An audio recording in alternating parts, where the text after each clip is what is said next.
ચાલો સ્ટાર્ટ કરીએ હવે એકદમ ઉપર ધ્યાન. નવો ટોપિક છે, નવું ચેપ્ટર છે, મેં ગડે નહીં કહેવા, બરાબર.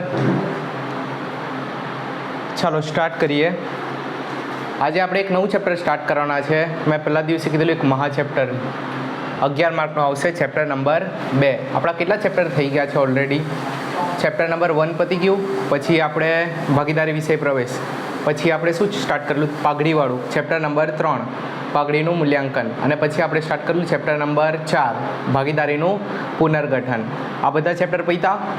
હવે આપણે શું જોવાના છે? ચેપ્ટર નંબર 2, બરાબર, ભાગીદારીનો વાર્ષિક હિસાબ. તમે ઓલરેડી એક વાર્ષિક હિસાબ શીખી ગયા છો. કોનો? ધોરણ 11માં વાર્ષિક હિસાબ શીખેલા ને? કોનો? જ્યારે એક માણસ જ્યારે કોઈ દુકાન ચલાવતો હોય કાં તો કોઈ પેઢી ચલાવતો હોય ને, એનો આખા વર્ષનો હિસાબ આપણે કરતા ક્યાં શીખી ગયા? ધોરણ 11માં. અને પછી ધોરણ 12માં આવ્યા તો હવે આપણે કોનો વાર્ષિક હિસાબ જોવાનો છે? ભાગીદારી પેઢી. ભાગીદારો એટલે કે 2 કે 3 કાં તો વધારે લોકો મળીને પાર્ટનરશિપમાં કોઈ ધંધો ચલાવતા હોય, એનો આપણે શું કરવાનો છે? વાર્ષિક હિસાબ, બરાબર. ત્યાંથી ડસ્ટર આપી દે ને. તો મને એક વસ્તુ કહેવું, જે તમે ધોરણ 11માં વાર્ષિક હિસાબ શીખેલા ને, એનામાં ટોટલ કેટલા ખાના બનતા હતા? જૂના વાર્ષિક હિસાબમાં 3 ખાતા બનતા હતા. કયા કયા? ઓકે, આ 3 ખાતા બનતા હતા એમ ને? એક જ સેકન્ડ. ચાલો, જૂના વાર્ષિક હિસાબમાં કેટલા જણા હતા? દુકાનમાં કેટલા જણા દુકાન ચલાવતા હતા? ધોરણ 11માં એક જ જણ દુકાન ચલાવતો હતો. તો આપણે કેટલા ખાતા બનાવતા? પહેલાં 3. સૌથી પહેલું આપણે કયું બનાવતા? વેપાર ખાતું, બરાબર. પછી બીજું કયું બનાવતા આપણે? નફા નુકસાન ખાતું. અને પછી લાસ્ટમાં આપણે શું બનાવતા? ત્રીજું પાકું સરવૈયું, બરાબર. આપણે હેડિંગ તો આપ્યું નહીં, પહેલાં આપણે આપી દઈએ ચેપ્ટર નંબર 2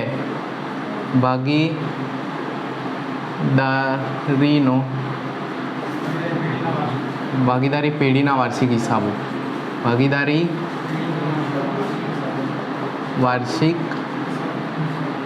હિસાબો કેટલા માર્કમાં આવે બોર્ડમાં? 11 માર્કનો એક દાખલો આવશે.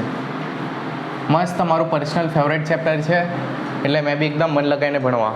કેટલા માર્કમાં? સીધા 11 માર્કમાં. વિચાર કરો. પહેલાં તમને થોડુંક કઠિન જશે. પહેલાં છે ને તમને એક દાખલો સોલ્વ કરવામાં 1 કલાક જશે, 60 મિનિટ જશે, કોઈને સવા કલાક બી થાય. પછી ધીરે ધીરે છે ને 45 મિનિટમાં તમે કરતા થશો. ધીરે ધીરે પછી આપણો ટાર્ગેટ કેટલાનો રાખવાનો? 35 મિનિટનો, 33 મિનિટનો ટાર્ગેટ રાખીશું આપણે. જ્યારે આપણને બધું આવડી જાય ને, બધા દાખલા, આપણે ટોટલ 17 થી 18 દાખલા જોવાના છે. બધા આવડી જાય એટલે આપણે ટાર્ગેટ શું રાખવાનો? કે 33 કે 35 મિનિટમાં આપણો થઈ જવો જોઈએ. 35-36 મિનિટમાં. ખ્યાલ આવ્યો?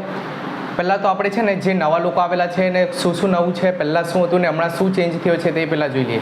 પહેલાં શું હતું? વેપાર ખાતું, નફા નુકસાન ખાતું અને પાકું સરવૈયું. ખાલી આ 3 ખાતા પહેલાં બનાવતા ને તો આપણને 11 માર્ક મળી જતા. પણ હવે છે ને 2 મેમ્બર નવા એડ થશે ને હવે ટોટલ કેટલા ખાતા બનાવવા પડશે? 5. અને એ જે 2 નવા મેમ્બર આવેલા છે ને, કયા? પહેલાં હતું વેપાર ખાતું, નફા નુકસાન ખાતું ને પાકું સરવૈયું.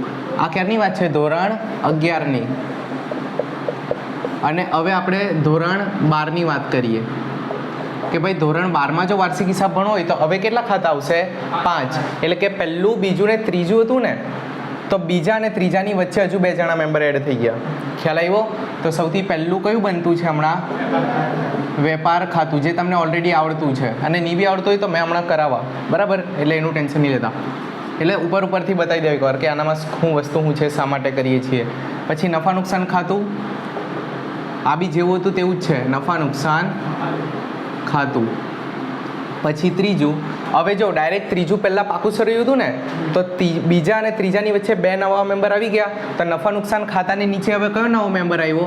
નફા નુકસાન ફાળવણી ખાતું, બરાબર. અને પછી ચોથું ભાગીદારોના મૂડી ખાતા. ભાગીદારોના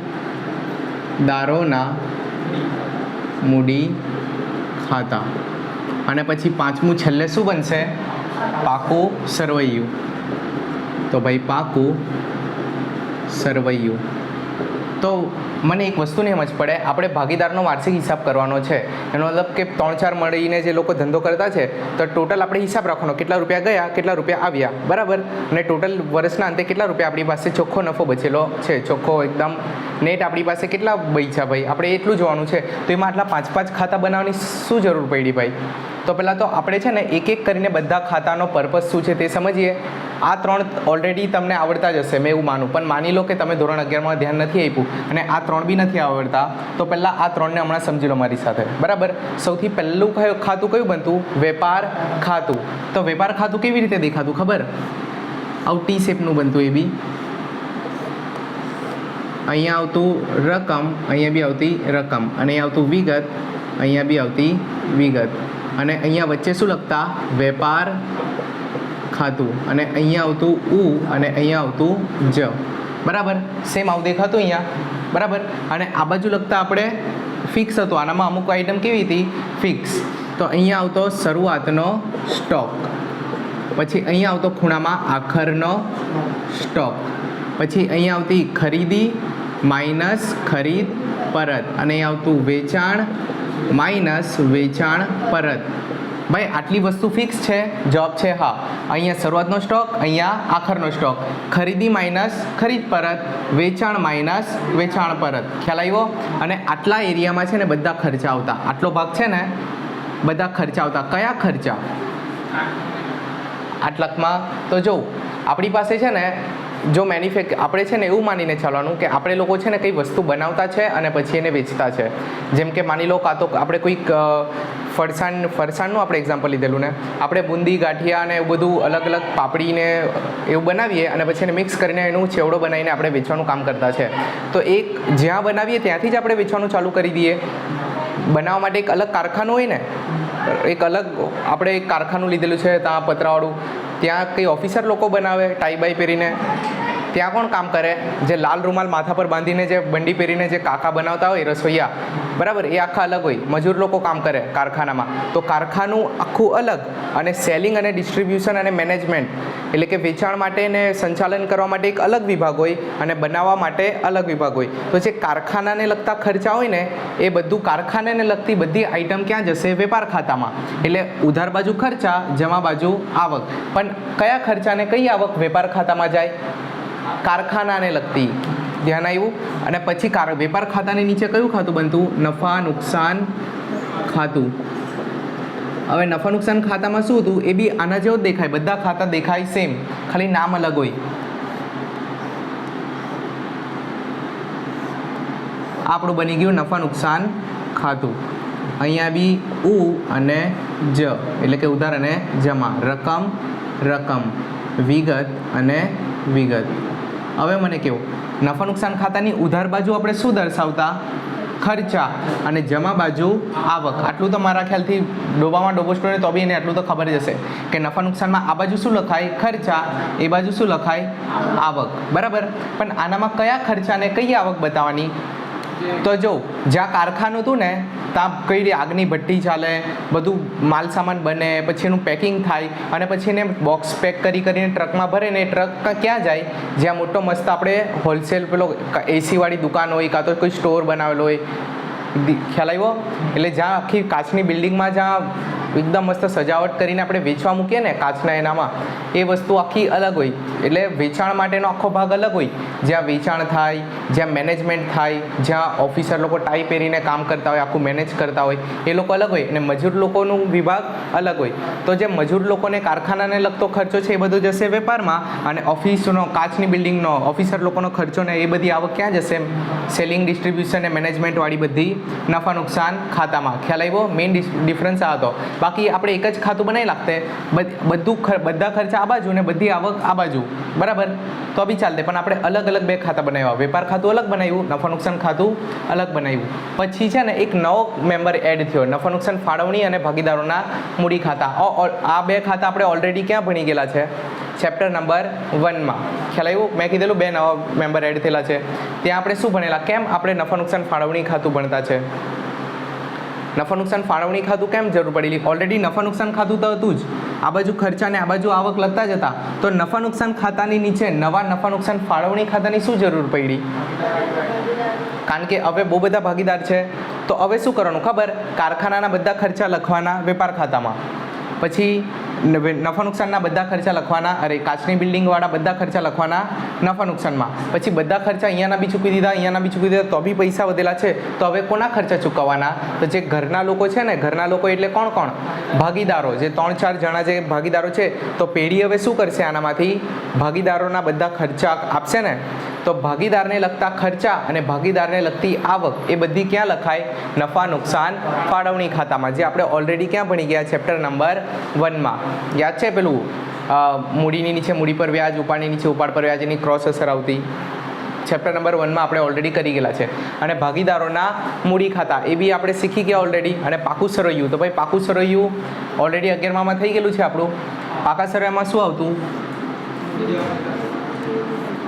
એક બાજુ આવતું મૂડી દેવા ને એક બાજુ આવતું, અહીંયા આવતું મૂડી દેવા અને અહીંયા આવતું મિલકત લેણા, રૂપિયા રૂપિયા. પણ હવે ઉ અને જ લખાય મારાથી. આખા કોમર્સનું એકમાત્ર એવું ખાતું જે ઊંધું ચાલે. બધા ખાતા અહીંયા ઉધાર હોય ને અહીંયા જમા હોય, પણ એકમાત્ર પાકું સરવૈયું એવું છે કે જે ઉધાર આ બાજુ હોય અને જમા આ બાજુ હોય. એટલે મિલકત હંમેશા ઉધાર હોય ને દેવું હંમેશા શું હોય? જમા. ખ્યાલ આવ્યો? ચાલો, આ 3 ખાતા અને પેલા 2 તો આપણે ઓલરેડી કરેલા છે. આ બધું મોટા મોટી મને લાગે ત્યાર સુધી આવડતું હશે, નહીં પણ આવડતું એક એક દાખલો જોજો એટલે ક્લિયરિટી આવતી જશે. ખ્યાલ આવ્યો? ચાલો, હવે આપણે એક કામ કરીએ, દાખલા નંબર 1થી જ સ્ટાર્ટ કરીએ. જેટલા લોકો વિડીયોમાં જોતા છે, PDF આપેલી છે ને, એમાં પેજ નંબર કયું છે આપણું? પેજ નંબર છે 16. એના પર ગણપતિ બાપ્પાનો એક દાખલો છે, શ્રી ગણેશ સ્ટોર્સવાળો, એ જ સ્ટાર્ટ કરો. જો નીવી આવડતું હોય, 11માનો બેઝ ક્લિયર નહીં હોય, પહેલાં આખો એકવાર લેક્ચર જો અને પછી ધીરે ધીરે ખ્યાલ આવશે. 1-2 લેક્ચર જોશો, 1-2 દાખલા કરશો, જોશો, પછી ધીરે ધીરે ક્લિયરિટી વધતી જશે. અને હા, એક વસ્તુ મેં કહી દઉં, આપણે પેટર્ન કેવી રીતે રહેશે? હવે આપણી રોજની પેટર્ન કેવી રહેશે ખબર? મારો એવો ટાર્ગેટ છે, આપણે છે ને જલ્દથી જલ્દ આપણે સિલેબસ ખતમ કરવાનો છે, તો આપણે 2 થી 3 રિવિઝન થાય. બરાબર? તો મેં શું કરા, અહીંયા આખો દાખલો ગણાવવા, સમજાવવા બોર્ડ પર જ, અને પછી છે ને આપણે એનો એક ફોટો લઈ લઈશું. બરાબર? અને એ ફોટો ક્લિક કરીને પછી મેં આપણા ગ્રુપમાં નાખી દેવા. બરાબર? એટલે એ ઘરેથી કરવાનો, અને તરત પાછો આપણે બીજો સમજીશું. બીજો સમજાવવા પછી એટલે તમારે પછી દાખલો પાછો ઘરે બી જાતે તમે તમારું દિમાગ લગાવશો, ઘરેથી રિવિઝન બી થઈ જશે, હાથે હાથે ઘરેથી લખવાનું થઈ જશે. એટલે અહીંયા લખવાનો ટાઈમ પાસ આપણો નહીં થાય. બરાબર? તો અહીંયા આપણે ખાલી સમજીશું ને મેં આખો દાખલો અહીંયા જ લખા અને ફોટો પાડીને પછી ભલે ગ્રુપમાં મોકલા. ખ્યાલ આવ્યો? એ પેટર્નથી આપણે આખા 17-18 દાખલા કરીશું. તો હમણાં બી તમારે છે ને લખવાની જરૂર નથી, એકવાર ખાલી સમજો શું કીધું છે. એકવાર દાખલા નંબર 1ને વાંચો તો.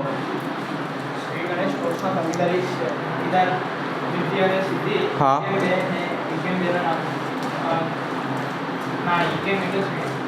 એક મિનિટ. હવે આનામાં છે ને ઘણા બધા વિદ્યાર્થીઓ ગૂંચવાઈ જશે. આનામાં એવું કીધેલું છે, ગણેશ સ્ટોર્સના ભાગીદારો કોણ છે? રિદ્ધિ અને સિદ્ધિ. બરાબર? એ લોકો કયા પ્રમાણમાં નફો નુકસાન વેચતા છે? 1/2 જેમ 1/2.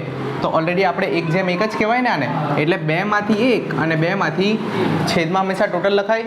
એટલે સરખે હિસ્સે નફો નુકસાન વેચતા ભાગીદારો છે. પછી આગળ શું કીધું છે?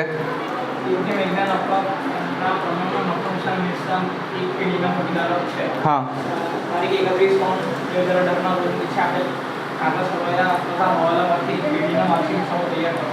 ઓકે. પેઢીના વાર્ષિક હિસાબ તૈયાર કરવાના છે. તો સૌથી પહેલાં મને એક વસ્તુ કહું, આપણે સૌથી પહેલાં કોને ધ્યાનમાં રાખવાનું? આપણને છે ને એ લોકો શું આપશે ખબર? વાર્ષિક હિસાબ તૈયાર કરવા માટે આપણને કાચું સરવૈયું બનાવીને આપી દેશે. ધોરણ 11 યાદ હોય તો સૌથી પહેલાં આપણે શું કરતા? સૌથી પહેલાં આમનોંધ થતી, યાદ છે? આમનોંધ પરથી શું થતું? ખતવણી. ખાતાવહીમાં ખતવણી થતી, અને ખતવણી પરથી શું બનતું? સરસ. શું બનતું? કાચું સરવૈયું. અને આ કાચું સરવૈયું બન્યું. હવે આ કાચા સરવૈયા પરથી આપણે શું બનાવીશું? વાર્ષિક હિસાબ. ખ્યાલ આવ્યો? તો આપણને એ લોકો શું આપી દેશે? કાચું સરવૈયું આવી રીતે બનાવીને આપી દેશે, અને કાચા સરવૈયા પરથી આપણે શું બનાવવાનું છે હમણાં? વાર્ષિક હિસાબ. પણ મને એક વસ્તુ કહું, મેં પહેલાં શરૂઆત ક્યાંથી કરું? કોષ્ટકથી શરૂઆત કરું કે હવાલાથી શરૂઆત કરું? હંમેશા યાદ રાખવાનું, શરૂઆત હંમેશા ક્યાંથી કરવાની? હવાલાથી. પણ આ દાખલો ગણવા માટે શું કરવાનું ખબર? પહેલાં છે ને તમારે 5 ખાતા બનાવી લેવાના. ખ્યાલ આવ્યો? કયા કયા ખાતા બનશે આનામાં? જે મેં પહેલાં તમને 5 કીધા ને તે. હવે તમે લોકો નહીં કરતા, ખાલી એકવાર જોઈ લો. મેં ફટાફટ બનાવી લઉં. સૌથી પહેલાં બનશે ના, કેવી રીતે ગણવાનું તે બી જોઈ લો. શ્રી ગણેશ સ્ટોર્સ ના ચોપડે તારીખ 31/3/2018 ના રોજ પૂરા થતા વર્ષનું વેપાર ખાતું. બસ એકવાર આખું છે ને આવી રીતે લખી દેવાનું, પછી ખાલી નફા નુકસાન ખાતું લખી દો ને તો બી ચાલે, પણ એકવાર આખું લખી દેવાનું.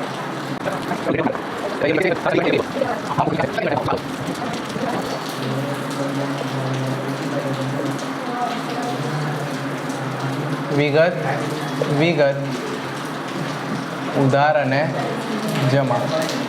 હવે અહીંયા શું લખવાનું? અહીંયા શું બની ગયું આપણું? વેપાર ખાતું. અને અહીંયા નફા નુકસાન ખાતું.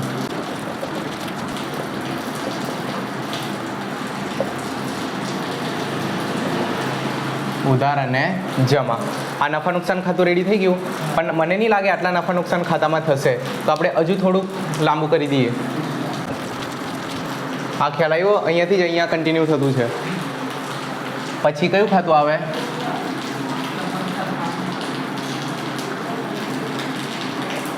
નફા નુકસાન ફાળવણી ખાતું. રૂપિયા વિગત અને પછી ઉધાર અને જમા. અને નીચે કયા ખાતા બને? અને જો ભાગીદારોના મૂડી ખાતા બનાવવાના હોય ને ત્યારે ચેક કરી લેવાનું કે ચાલુ ખાતું તો નથી બનાવવાનું ને. ચાલુ ખાતાની બાકી આપી હોય તો ચાલુ ખાતું, પણ આ પહેલો દાખલો છે ને તો ડાયરેક્ટ ચાલુ ખાતું નહીં આપશે એ લોકો. પહેલાં મૂડી ખાતાથી સ્ટાર્ટ કરીશું આપણે.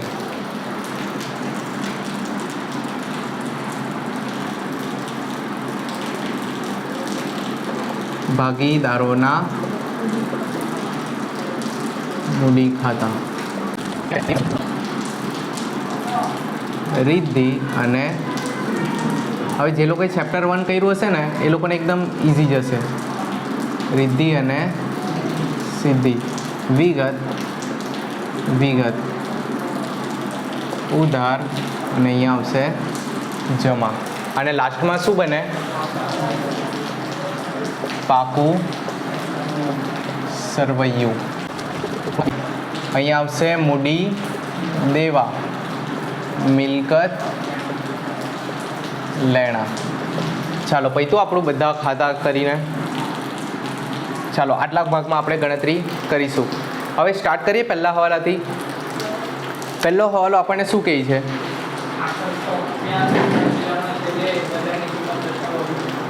ઓકે, સૌથી પહેલાં તો એક વસ્તુ સમજી લો, મેં હજુ સુધી કીધી નથી ને, એટલે જ્યારે બી આપણે 11 માર્કનો દાખલો ગણીએ ને આપણે, તો જે આપણને કાચું સરવૈયું આપેલું હોય ને, જે કોષ્ટક આપેલું હોય ને, આ બધાની કોષ્ટકની બધી આઈટમની એક એન્ટ્રી આપવાની. કેટલી?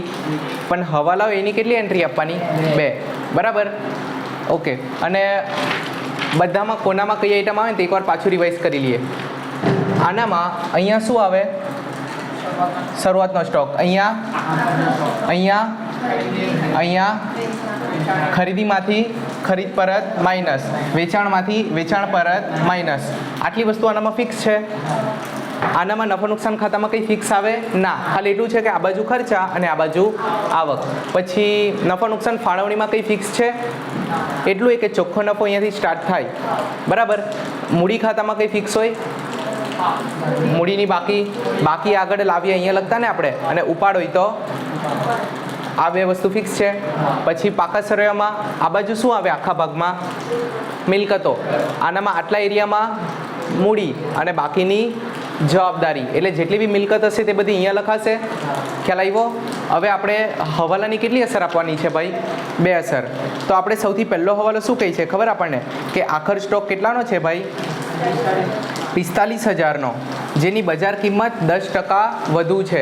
એટલે આપણી પાસે આખર સ્ટોક કેટલાનો છે પડેલો? પણ બજારમાં જો મેં 45,000નો માલ લઈને વેચવા જાઉં તો એ કેટલા રૂપિયા છે એના માર્કેટમાં કેટલા બોલાતા છે? 10% વધારે. તો હવે મને કહો, આપણે આખર સ્ટોકની કઈ કિંમત ધ્યાનમાં લેવાની? હંમેશા યાદ રાખજો, નોંધ લખી લો. આખર સ્ટોકની હંમેશા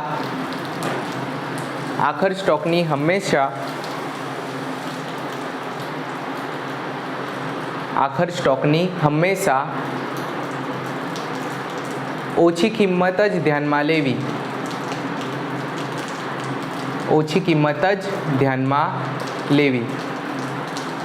ચાલો, આજની પહેલી નોંધ થઈ ગઈ હાસ્યમાં. હવે જે બી નવા ટોપિક આવશે ને આપણે હાસ્યમાં નોંધ લખતા જઈશું. લાલ પેનથી કે એવી કોઈ અલગ પેનથી લખજો, એટલે તમારે એક્ઝામની પહેલાં એકવાર બધી નોંધ વાંચી લેવાની હાસ્યની. બરાબર? ચાલો, શું આપણે નક્કી કર્યું હમણાં? આખર સ્ટોક હોય, બરાબર, ધ્યાન આપજે. આખર સ્ટોક હોય એની કઈ કિંમત લેવાની? બજારની કિંમત ધ્યાનમાં લેવાની કે આપણા ચોપડાની કિંમત? અરે સમર્થભાઈ, એવું કંઈ નહીં આવે. બજારની બી નહીં અને ચોપડાની બી નહીં, બંનેમાંથી જે ઓછી હોય ને તે લેવાની. તો આપણા ચોપડામાં 45,000 લખેલા છે અને બજારમાં કેવા છે? 10% વધારે. તો આપણે કોને ધ્યાનમાં લઈશું? ઓછીવાળાને કે વધારેવાળાને? એનો મતલબ મેં આખર સ્ટોક કેટલાનો લેવું? 45,000નો. અને આની કેટલી એન્ટ્રી આપું મેં? કઈ જગ્યાએ? હમણાં જ મેં કીધું પહેલું તો કે વેપાર ખાતામાં અહીંયા શરૂઆતનો સ્ટોક અને અહીંયા આખરનો સ્ટોક ફિક્સ છે. તો એનો મતલબ અહીંયા આખરનો સ્ટોક તો આવશે જ. તો મેં અહીંયા લખી દઉં આખર સ્ટોક કેટલો? અને હજુ ભાઈ સ્ટોક પડેલો છે મારી માટે શું છે?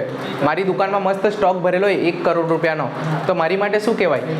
મિલકત જ કહેવાય ને. તો મિલકતો કઈ બાજુ બતાવવાની? પાકા સરવૈયામાં મિલકત સાઈડ. તો મેં અહીંયા લખતો છું આખર સ્ટોક કેટલો? 45,000. તો આખર સ્ટોક છે ને, મોસ્ટલી બધા જ દાખલામાં આ હવાલો તો આવવાનો જ છે. બરાબર? 99% આ હવાલો તો આવશે જ. તો ગોખી નાખો. એક ક્યાં લખવાનું? વેપાર ખાતામાં આખર સ્ટોક, અને એક પણ માની લો હવાલામાં આખર સ્ટોક આપ્યો જ નથી, ખાલી કાચા સરવૈયામાં એક આપી દીધો, તો એની કેટલી અસર આપવાની? એક જ. પણ મેં પછી ત્યારે કન્ફ્યુઝ થવા કે હવાલામાં તો નથી આપેલો આખર સ્ટોક, ડાયરેક્ટ કાચા સરવૈયામાં આપ્યો, એટલે કે આ કોષ્ટકમાં. પણ કોષ્ટકની કેટલી અસર આપવાની હોય? એક જ. તો મેં ક્યાં આપું? અહીંયા કે અહીંયા? વેપાર ખાતામાં કે ત્યાં? ખોટી વાત. તો પછી હું આખર સ્ટોક આપણી મિલકત છે ને, તો સીધું મિલકત બાજુ જતું રહેવાનું. પછી અહીંયા આપવાની જરૂર નથી. જો એક જ એન્ટ્રી હોય તો ક્યાં જવાનું? પાકા સરવૈયામાં. યાદ રહેશે? ચાલો, પછી આપણો પહેલો હવાલો થઈ ગયો, તો એને ટીક કરી દો પેન્સિલથી. બરાબર? અને તો જ ટીક કરવાનું જો બંને અસર આપેલી હોય તો. બરાબર? આનામાં એક બી અસર રહી ગઈ ને તો તમારો જવાબ નહીં આવે. મસ્ત છેલ્લે અહીંયા 2 ટોટલ મેચ થાય ને, એકદમ સેટિસ્ફેક્શન મળે. ચાલો, હવે હવાલા નંબર 2. ભાગીદારોને મૂડી પર વાર્ષિક 5% વ્યાજ આપવાનું છે તથા ઉપાડ પર 10% વ્યાજ ગણો. હવે જે લોકોએ ચેપ્ટર 1 મારી સાથે ભણેલું હશે ને એ લોકો એકદમ ખુશ થઈ જશે. મૂડી પર વ્યાજ અને ઉપાડ પર વ્યાજ ગણતા તો આવડે ને ઓલરેડી. તો મૂડી પર વ્યાજ ગણવા માટે સૌથી પહેલાં આપણને મૂડી તો જોઈએ ને. તો મૂડી જોઉં તો આપણને આપી છે કશે? અરે આ તો એકદમ અટપટું છે, છોકરાને ગૂંચવી નાખશે.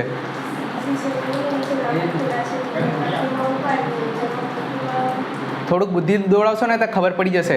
સૌથી પહેલો આપણને પગાર આપેલો છે કાચા સરવૈયામાં, એની નીચે જો આપણને મૂડી અને ઉપાડ આપી દીધો ને.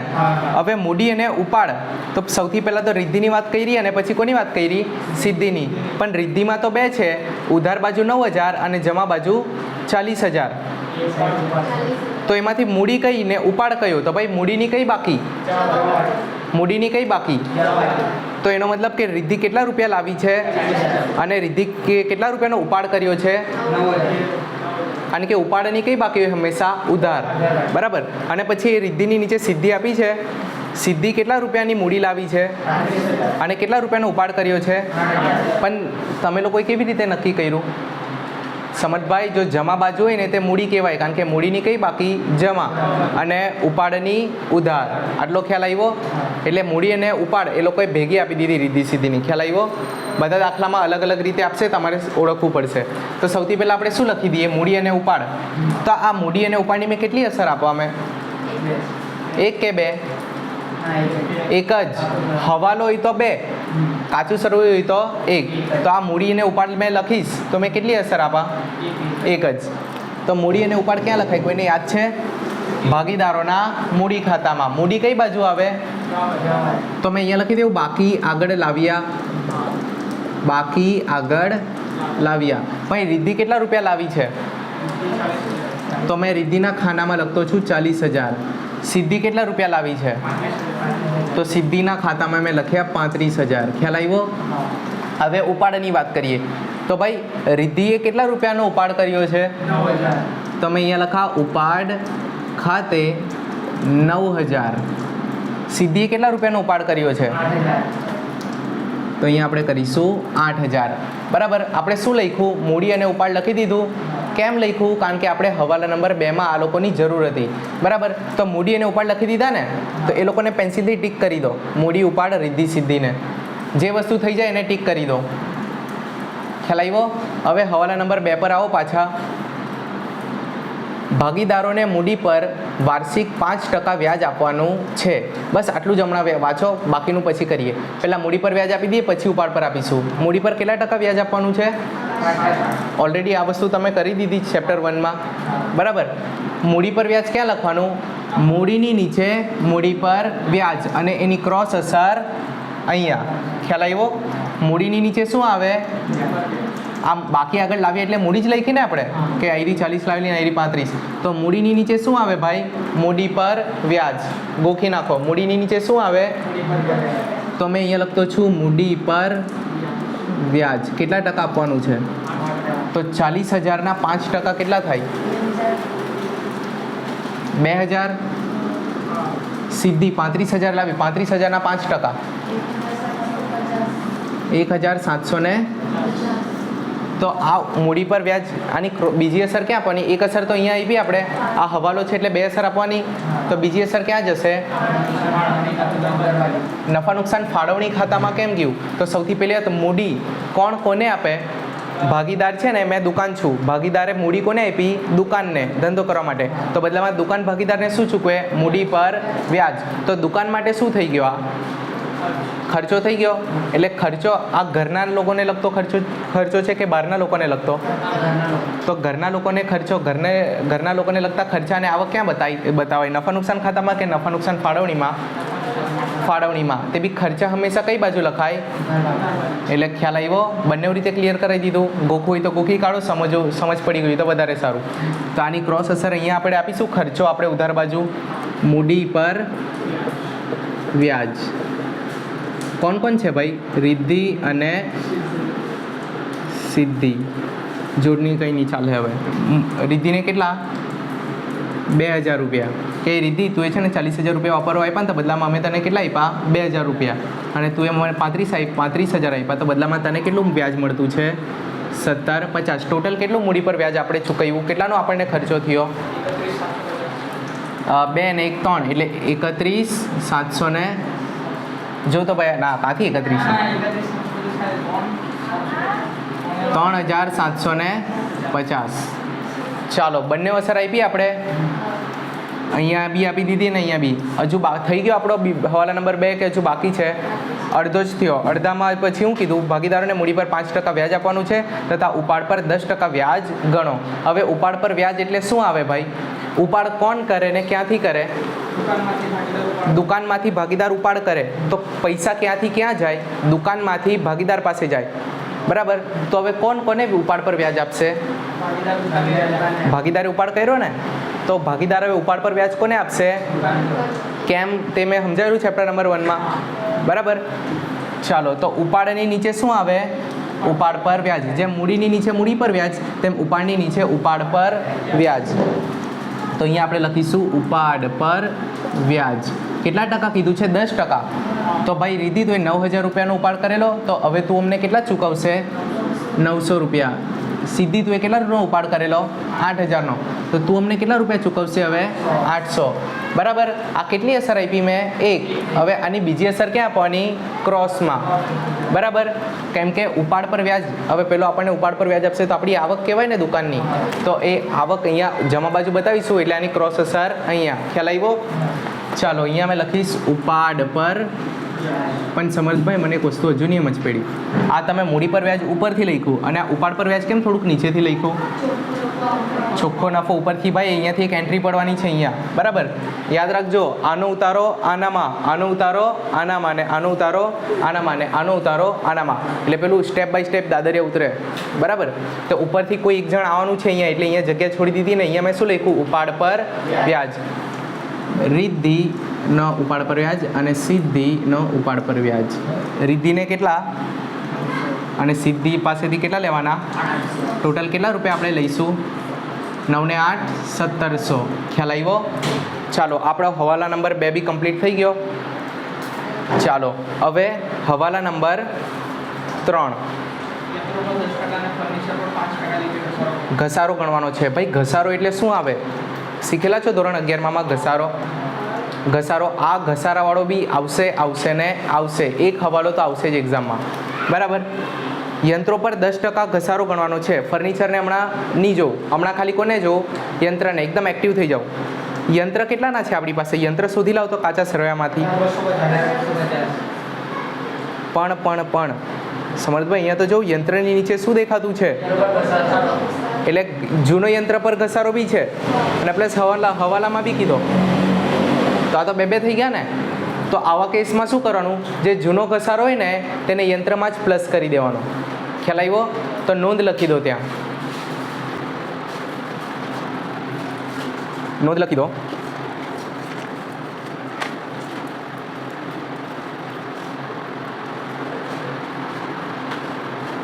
જો યંત્ર પર ઘસારો, યંત્રની કોઈ બી મિલકત પર જો યંત્ર પર ઘસારો હવાલામાં પણ આપ્યો હોય, જો યંત્ર પર ઘસારો હવાલામાં પણ આપ્યો હોય અને કાચા સરવૈયામાં પણ આપ્યો હોય, હવાલામાં પણ આપ્યો હોય અને કાચા સરવૈયામાં પણ આપ્યો હોય, તો કાચા સરવૈયાનો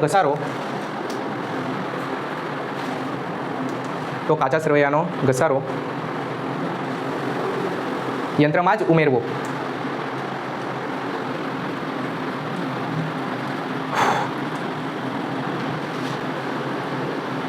પણ જો હમણાં મને ખબર છે થોડાક હેંગ થઈ ગયા હશો કે આ હું બોલ્યા, હું કંઈ ખબર નહીં પડી. તો સિમ્પલ વસ્તુ એ લોકોએ કીધું કે ભાઈ તમારી પાસે યંત્ર કેટલાનું છે? તો આપણે જોયું કે 18,250 રૂપિયાનું યંત્ર છે અને ગયા વર્ષનો ઘસારો કેટલો? એટલે આ કાચું સરયું ગયા વર્ષનું છે ને, તો ગયા વર્ષનો ઘસારો કેટલો હતો એના પર? 1750નો, બરાબર? તો આનામાં ઓલરેડી ઘસારો છે અને હવાલામાં હજુ એકવાર ઘસારો ગણવાનું કહેતા છે. તો એક કામ કરો, જે જૂનો ઘસારો હતો ને તેને યંત્રમાં જ નાખી દો. તો હવે યંત્ર કેટલાનું થશે? 18,250નું કે એનામાં હજુ 1750 એડ કરીશું આપણે? તો કરો 18,000 કેટલા છે? 250 પ્લસ 1750, એટલે યંત્ર હવે કેટલાનું થઈ ગયું? તો યંત્ર હવે થશે 20,000નું, બરાબર? તો યંત્ર ક્યાં લખાય? સૌથી પહેલાં તો યંત્ર આપણી શું છે? મિલકત. તો મિલકત એના બાજુ લખી દેવું. યંત્ર કેટલાનું? 20,000. પણ મેં કેમ અંદરની કોલમમાં લખ્યું? ભાઈ એને ઘસવાનું છે ને પછી બહાર મોકલવાનું છે, બરાબર? ચાલો યંત્ર આપણે ખ્યાલ આવ્યો કેમ 18,250ની લખ્યા? જૂનો ઘસારો હતો તો તેમાં એડ કરી દીધો. હવે નવો ઘસારો શું કરી નાખીએ? માઇનસ. કે કેટલાનું ઘસાઈ ગયું યંત્ર? 10% ગણવાનો છે આપણે ઘસારો. તો એટલે કે 10% કિંમત કેવી થઈ ગઈ હવે? ઓછી. તો 20,000 માઇનસ 10% યંત્ર પરનો ઘસારો. તો 20,000માંથી 10% જાય તો કેટલા, મતલબ કેટલા જાય? 2,000 કિંમત ઓછી. તો કેટલાનું યંત્ર છે હવે? તો આપણે યંત્રની સાચી કિંમત બતાવી દીધી. આ બે યંત્રની કેટલી એન્ટ્રી આપી ઘસારાની? 1. હવે બીજી એન્ટ્રી ક્યાં જશે? ભાઈ યંત્ર ઘસાઈ ગયું એટલે કે એની 2,000 કિંમત ઘટી ગઈ. મને શું થઈ ગયું? તો નુકસાન મેં ક્યાં લખું? નફા નુકસાન ખાતામાં. કઈ સાઈડ? ઉધાર બાજુ. પણ નફા નુકસાન ફાળવણી ખાતું બી તો છે. અહીંયા બી નફો નુકસાન, અહીંયા બી નફો નુકસાન. તો અહીંયા કેમ નહીં ને અહીંયા જ કેમ? કેમ કે આ છે ને ભાગીદાર સાથેનો વ્યવહાર હોય ને, ઘરના લોકો સાથેની આવક જાવક નફા નુકસાન, ઘરના લોકોના નફા નુકસાન અહીંયા લખવાના, પણ જે આપણા ધંધાને લગતા હોય તે બધા નફા નુકસાન ક્યાં લખવાના? નફા નુકસાન ખાતામાં. તો યંત્ર પર જે ઘસારો લાગ્યો 2,000નો તે આપણે ક્યાં લખીશું? નફા નુકસાન ખાતામાં. તો અહીંયા મેં શું લખા, યંત્ર પર ઘસારો કેટલો, 2000નો. ખ્યાલ આવ્યો? પછી નેક્સ્ટ શું કીધું છે એ જ હવાલામાં, ફર્નિચર પર બી 5% ઘસારો ગણવાનો છે. ભાઈ ફર્નિચર છે 6000નું. તો જો મેં પાછો ચાલ્યો, ફર્નિચર ક્યાં લખું મેં, ફર્નિચર ક્યાં આવે, મિલકતો સાઈડ. તો મેં અહીંયા લખતો છું ફર્નિચર કેટલાનું છે, 6000નું. એમાંથી કેટલા ટકાનું ઘસાઈ ગયું, 5% ઘસારો. તો ફર્નિચરમાંથી -5%, તો 6000ના 5% કેટલા થાય, તો 300 રૂપિયાનું ઘસાઈ ગયું. તો કેટલાનું બચ્યું, કેટલાનું નુકસાન થયું આપણને, તો આ 300નું નુકસાન ક્યાં લખું મેં, નફા નુકસાન ખાતાની ઉધાર બાજુ. ફર્નિચર પર ઘસારો, ફર્નિચર પર ઘસારો કેટલા, કેટલા લખું મેં, 300 લખું, પાક્કું? સરસ, 300 રૂપિયાનું નુકસાન. ચાલો હવે યંત્ર અહીંયા છે ને, અહીંયા બી ટીક કરતા રહેજો. આપણે યંત્ર અને ફર્નિચર પતાવી કાઢ્યું ને, તો અહીંયા બી ટીક કરી દો કાચા સરળામાં કે આ બેનું કામ થઈ ગયેલું છે. ત્રીજો હવાલો બી થઈ ગયો, ત્રીજા હવાલાને બી ટીક કરી દો. હવે ચોથો હવાલો, ચોથા હવાલામાં શું છે ભાઈ, દેવાદાર પર 5% લેખે શકમંદ લેણાની જોગવાઈ કરો. હવે આ શકમંદ લેણા શું છે, એટલે આપણે આ વસ્તુ શીખેલા છે, ગાલખાદ અનામતને જ શું કહેવાય, શકમંદ, કે ભાઈ એ લોકો પર આપણને શક છે, બરાબર. તો મેં ખબર 11માં આપણે એક વસ્તુ શીખેલા, એક ફોર્મેટ્સ ગોખેલું આપણે, ગાલખાદ ગાલખાદ ગાલખાદ અનામત પ્લસ પ્લસ માઇનસ. એટલે એક આવું ફોર્મેટ આવે, એને ગોખી નાખવાનું, બરાબર. શું શું આવે એને જો, ઘા ઘા એટલે ગાલખાદ ગાલખાદ, ઘા એટલે કે ગાલખાદ અનામત, પછી પ્લસ પ્લસ માઇનસ. શું યાદ રાખવાનું, પ્લસ પ્લસ માઇનસ. પછી શું યાદ રાખવાનું, ઉપર નીચે એનું કટાઈ ગયું અને વચ્ચે રહ્યું તે હવાઈ ગયું. આવી રીતે આપણે યાદ રાખેલું ને 11માં. અને એની યાદ રહી તો 2-3 વાર લખી જજો. 11માં કેટલી વાર લખેલું, શું યાદ રાખવાનું, ગાલખાદ ગાલખાદ ગાલખાદ અનામત પ્લસ પ્લસ માઇનસ, ઉપર નીચેનું કટાઈ ગયું અને વચ્ચે રહ્યું તે હવાઈ ગયું. ખ્યાલ આવ્યો? આ ફોર્મેટ યાદ રાખવાનું છે આપણે. તો સૌથી પહેલાં તો હવે પાછા હવાલા પર આવો. આ આપણે કેમ લખવું પડશે, કારણ કે ગાલખાદ અનામતનો આવ્યો ને આપણી પાસે હવાલો, તો આપણે એટલે આ લખવું પડશે ફોર્મેટ, અને આ ફોર્મેટમાં જ એન્ટ્રી કરીશું આપણે. દેવાદારો પર 5% લેખે શકમંદ લેણાની જોગવાઈ કરો. એટલે દેવાદારો છે ને આપણી પાસે, ભાઈ દેવાદારો એટલે શું, જે લોકો પૈસા દેશે, એટલે મિલકત આવે આપણી. તો મિલકતો એટલે કે જેટલા રૂપિયા લેવાના છે ને, એમાંથી 5% લેખે શકમંદ લેણા છે. એટલે જેટલા આવવાના છે એમાંથી 5% પર આપણને શું છે, શક છે કે એ પૈસા ન આવી શકે કદાચ. તો સૌથી પહેલાં આપણે અને હા, ગાલખાદ અનામત શેમાંથી માઇનસ થાય, દેવાદારોમાંથી. તો દેવાદારો પહેલાં તો શોધો, દેવાદારો ક્યાં છે, ક્યાં છે,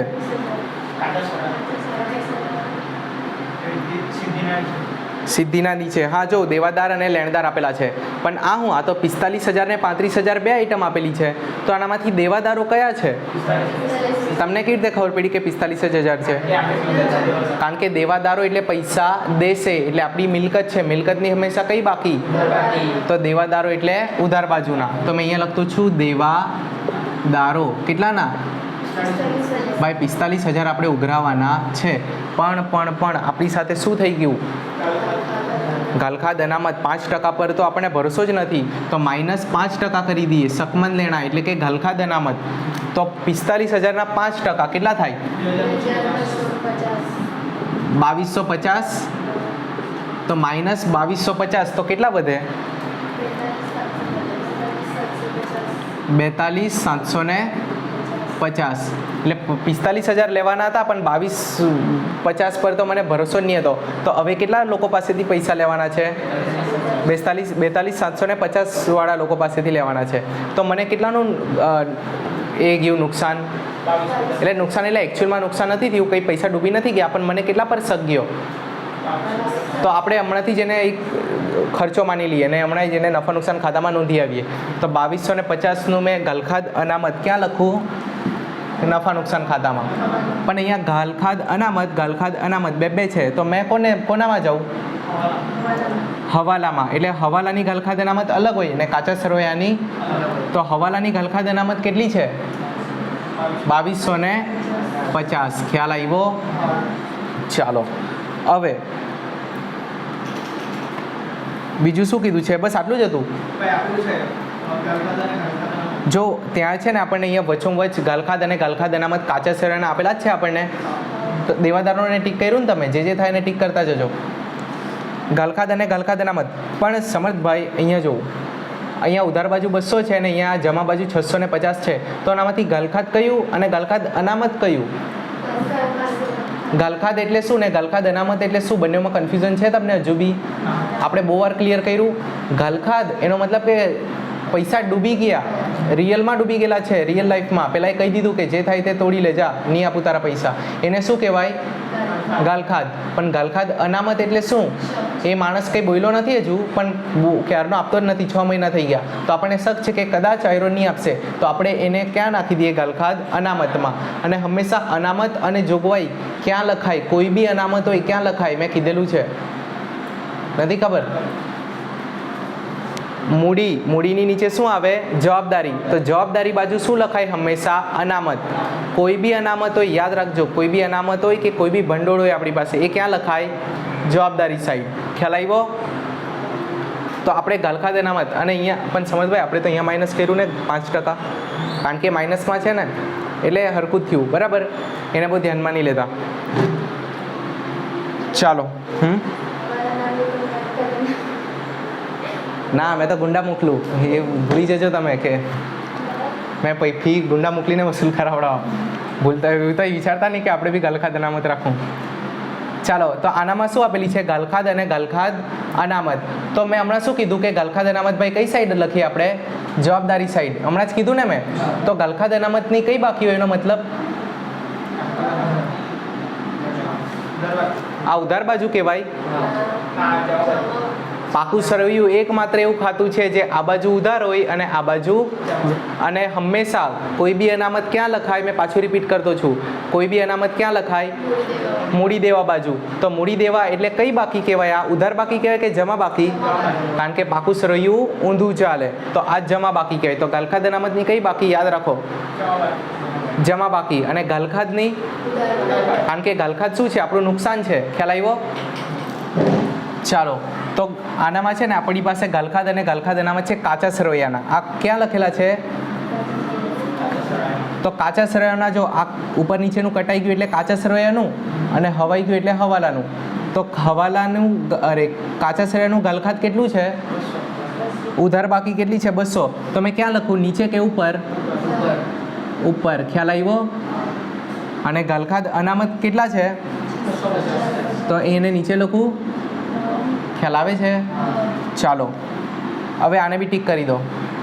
પછી નેક્સ્ટ હવાલો આપણે જોઈએ. ચોથો હવાલો આપણો થઈ ગયો. હવે 5મા હવાલા પર આવો. ચૂકવવાના બાકી ખર્ચા. પગાર છે 400 રૂપિયાનો, પરચુરણ ખર્ચ છે 75 અને ભાડું છે 150. 150. હવે એકદમ શાંતિથી જોજો આને. પછી ચૂકવવાનો બાકી છે ખર્ચો એટલે શું કહેવાય? સારી વાત કે ખરાબ વાત? બરાબર. એટલે ચૂકવવાનો બાકી છે તો આપણા માથા પર દેવું કહેવાય એક રીતે, કે ભાઈ કોઈનો ખર્ચો ચૂકવવાનો બાકી છે તો આપણા માથા પર દેવું કહેવાય, બરાબર? કોઈને ખર્ચો ચૂકવવાનો બાકી હોય તો કેટલા રૂપિયા પગારના ચૂકવવાના બાકી છે? હવે છે ને જો એક વસ્તુ તમને હજુ મેં શીખવાડું કે કોઈ બી છે ને ખર્ચો હોય ને તો અકાઉન્ટમાં એક નિયમ છે કે આ વર્ષનો ખર્ચો છે ને તો આ જ વર્ષે જ લખવાનો, આવતા વર્ષનો ખર્ચો છે ને તો એ જ વર્ષે લખવાનો. હવે માની લે કે મેં છે ને આ વર્ષે આપણો એક ખર્ચો છે કે મારે છે ને ટોટલ દર મહિને મારું લાઇટ બિલ આવે ને, તો મેં એક વર્ષનું મારું 12 મહિનાનું 12,000 રૂપિયા લાઇટ બિલ આવ્યું. કેટલું? બહુ જ ધ્યાન આપજો, મેં વચ્ચેથી કંઈ બી સવાલ પૂછી લેવા. 12 મહિનાનું કેટલું લાઇટ બિલ આવે મારું? 12,000 રૂપિયા. પણ મેં છે ને બે મહિનાનું ચૂકવ્યું જ નહીં. છેલ્લા 2 મહિનાનું નવેમ્બર ડિસેમ્બર મેં ચૂકવ્યું જ નહીં. કેટલા રૂપિયા લાઇટ બિલ ચૂકવ્યું મેં? 10,000 રૂપિયા લાઇટ બિલ ચૂકવ્યું. હવે મારું બે મહિનાનું બાકી છે 2,000 રૂપિયા, એ ક્યારે ચૂકવા? મેં આવતા વર્ષે. તો આ વર્ષનો મારો ખર્ચો મેં કેટલો ચૂકવ્યો? બરાબર. તો મેં મારા નફા નુકસાન ખાતામાં કેટલાનો ખર્ચો બતાવું? 10,000નો. ખોટી વાત. આપણો અકાઉન્ટનો નિયમ શું કહે? અક્રુઅલ બેસિસ ફોલો કરે, એટલે કે કંઈ આવે રૂઢિચુસ્તતા કે શું આવે ખબર નહીં આવે ગુજરાતીમાં શબ્દ. અક્રુઅલ બેસ એટલે શું કહેવાય, ગુજરાતી શબ્દ નથી હમણાં કંઈ નહીં, પણ એટલું યાદ રાખો કે આપણે જેટલા ચૂકવ્યા એટલા લખવાના કે એકચ્યુઅલમાં જેટલા છે એટલા લખવાના. ખ્યાલ આવ્યો? એટલે ભાઈ તું તારું લાઇટ બિલ આ વર્ષનું ટોટલ તારો ખર્ચો કેટલાનો છે એ અમને કહે. તો ભાઈ અમારું લાઇટ બિલ છે ને આ વર્ષે ટોટલ 12,000નું આવ્યું, પણ અમે લોકોએ ખાલી 10,000 ચૂકવેલા છે.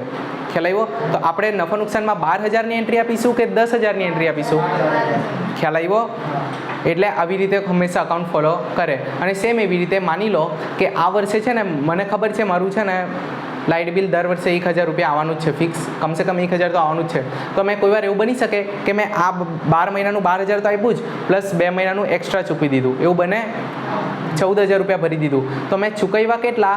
14,000, પણ રિયલમાં મારું લાઇટ બિલ કેટલાનું આવેલું છે? તો મેં હવે કેટલાનું અહીંયા લખું?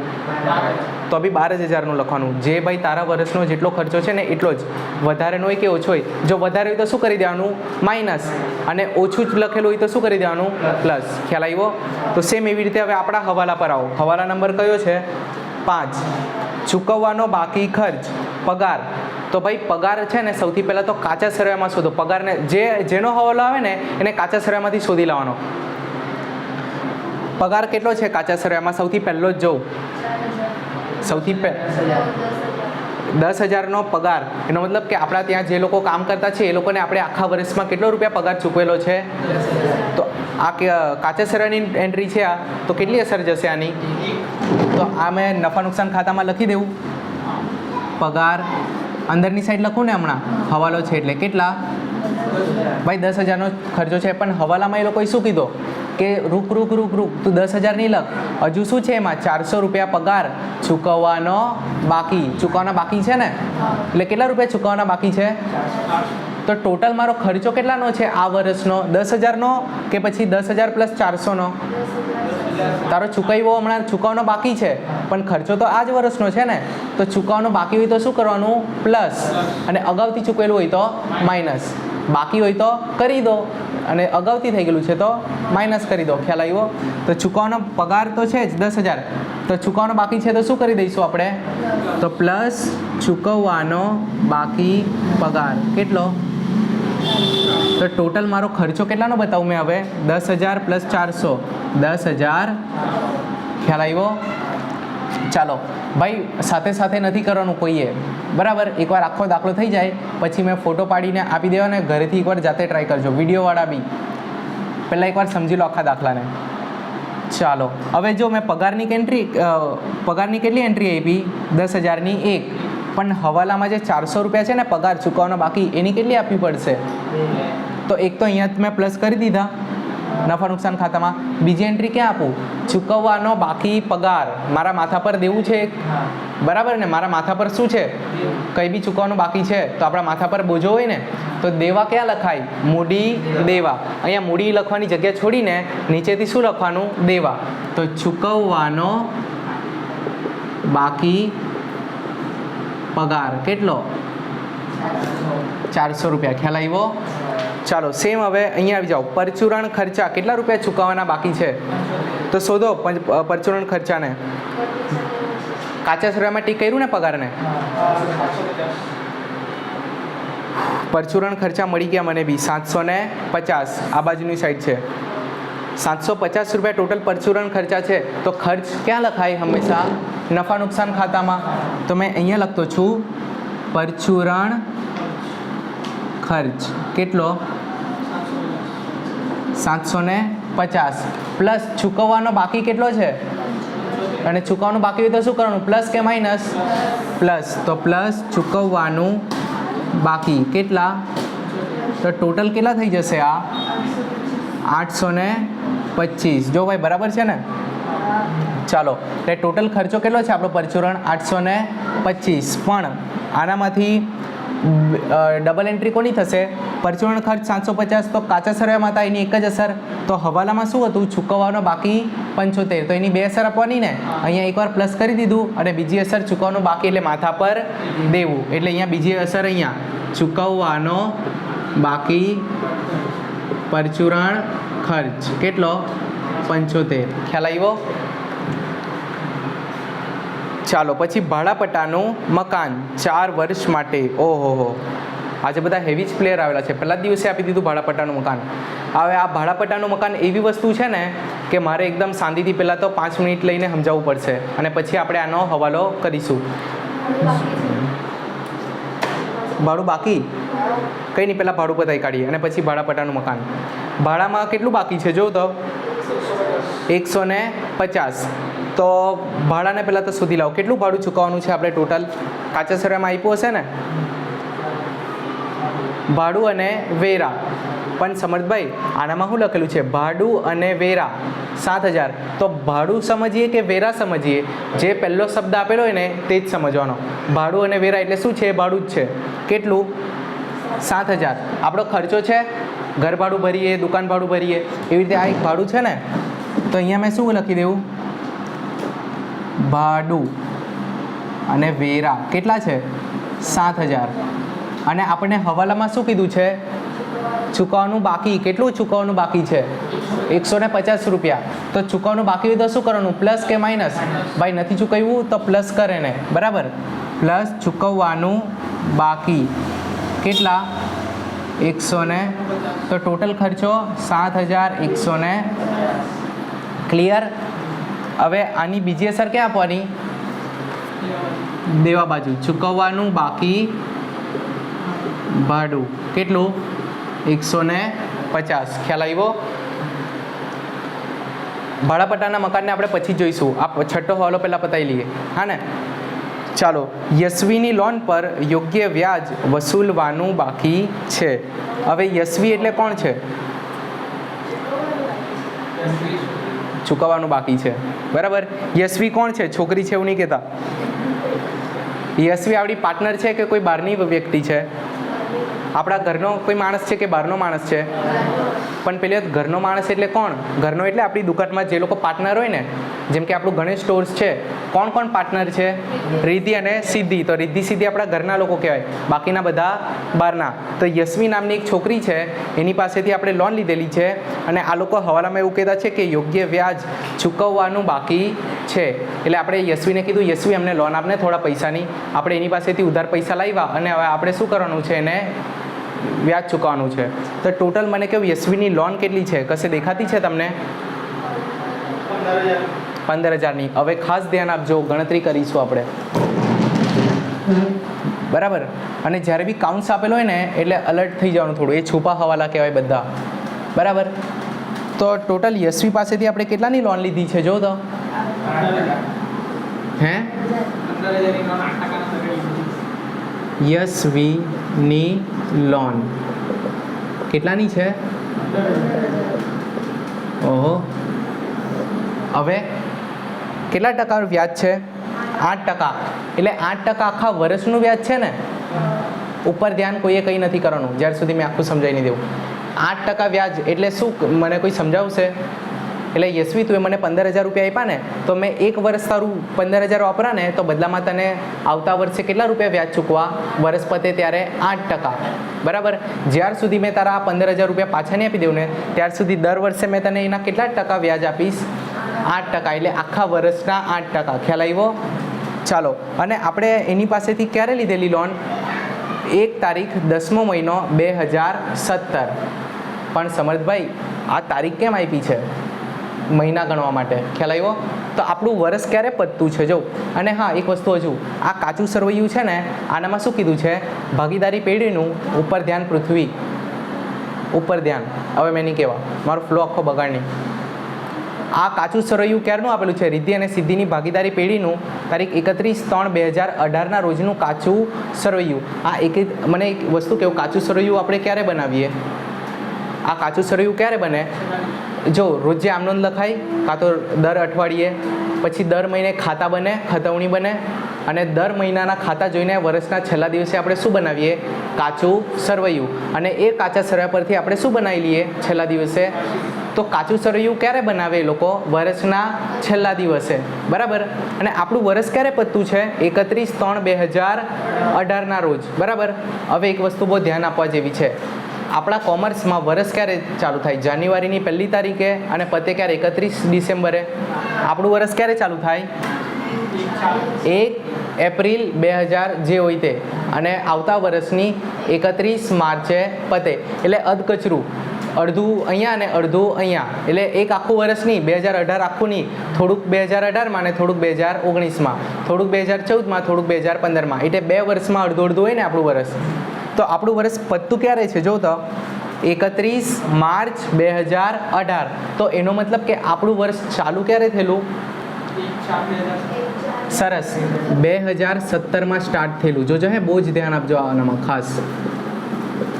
તો જો 2017માં કેટલા મહિના આવે? જાન્યુઆરી, ફેબ્રુઆરી, માર્ચ, એપ્રિલ, મે, પછી જૂન, July, August, September, October, November અને ડિસેમ્બર. પછી પાછું જાન્યુઆરી સ્ટાર્ટ થયું. જાન્યુઆરી, February, March, April, May, June, July, August, September, October, November અને ડિસેમ્બર. અચ્છા, આવી રીતે છે. તો આપણું વર્ષ ક્યારે ચાલુ થયું, ના પત્તું ક્યારે છે આપણને ખબર છે, 31/3/2018. ખ્યાલ આવ્યો?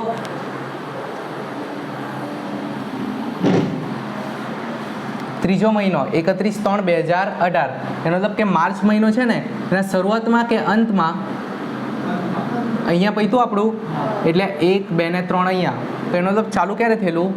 1 એપ્રિલ. તો કેટલા વર્ષ આપણું ચાલ્યું? કેટલા મહિના ચાલ્યું આપણું? એપ્રિલમાં સ્ટાર્ટ થયેલું 2017માં. 1 એપ્રિલ 2017, એટલે 1 મહિનો એપ્રિલ, પછી મે, જૂન,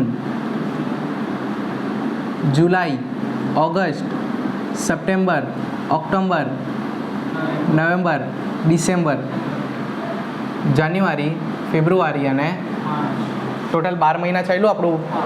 ક્યારે ચાલુ થયેલું? એપ્રિલમાં. ક્યારે પૈતું? ખ્યાલ આવ્યો? ટોટલ 12 મહિના ચાલ્યું. આપણે યશવીને ક્યારે 15,000 રૂપિયા માંગ્યા? કઈ તારીખે માંગ્યા આપણે એની પાસે? યશવી, બહુ પૈસાની જરૂર છે યાર. 15,000 રૂપિયા આપણે ક્યારે આપણે માંગવા ગયા? 10મા મહિનાની 1લી તારીખે. તો 10મા મહિનાનું વ્યાજ લાગશે કે નહીં લાગે? પહેલી તારીખે લઈ આવ્યો તો 10મો મહિનો તો આખો ગણવાનો ને વ્યાજ માટે. તો 10મો મહિનો એટલે કયો? January, February, March, April, May, June, July, August, September, October, November, December. કયો મહિનો કહેવાય 10મો? એટલે ઓક્ટોબરનો આખો વ્યાજ લાગશે, નવેમ્બરનું, ડિસેમ્બરનું, જાન્યુઆરીનું, ફેબ્રુઆરીનું, અને અહીંયા તો આપણું કાચું સર્યું બની ગયું ને, અહીંયા સુધીનો હિસાબ કરવાનો છે. તો યશવી પાસેથી લોન લઈને આપણને કેટલો સમય થયો? 1, 2, 3, 4, 5 ને 6, એટલે 12 મહિનાનું વર્ષ આવે. એનો મતલબ કે આપણે કેટલા સમય સુધી આપણે એના પૈસા વાપર્યા છે? અડધા વર્ષ સુધી, 6 મહિના સુધી. ખ્યાલ આવ્યો? તો આપણે વ્યાજ બી આખા વર્ષનું આપીશું કે 6 મહિનાનું આપીશું? અડધું જ વ્યાજ આપીશું ને. તો એની ગણતરી કઈ રીતે થાય એ મેં સમજાવું. ઉપર ધ્યાન.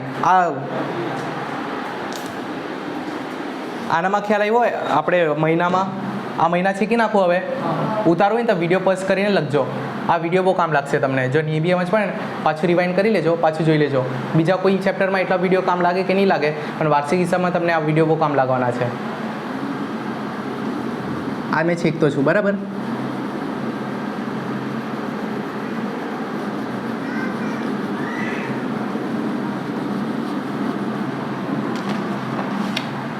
જો યશવી પાસેથી આપણે 15,000 રૂપિયા લીધા. આના પર કેટલા ટકા વ્યાજ આપવાનું છે? તો 15,000 ગુણ્યા 8%. કેટલા મહિનાનું વ્યાજ?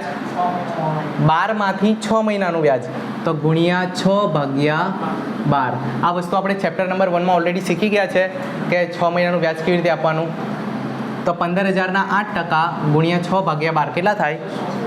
પાક્કું? મને તમારા પર ભરોસો નથી, મને પોતે એકવાર કરવા દો.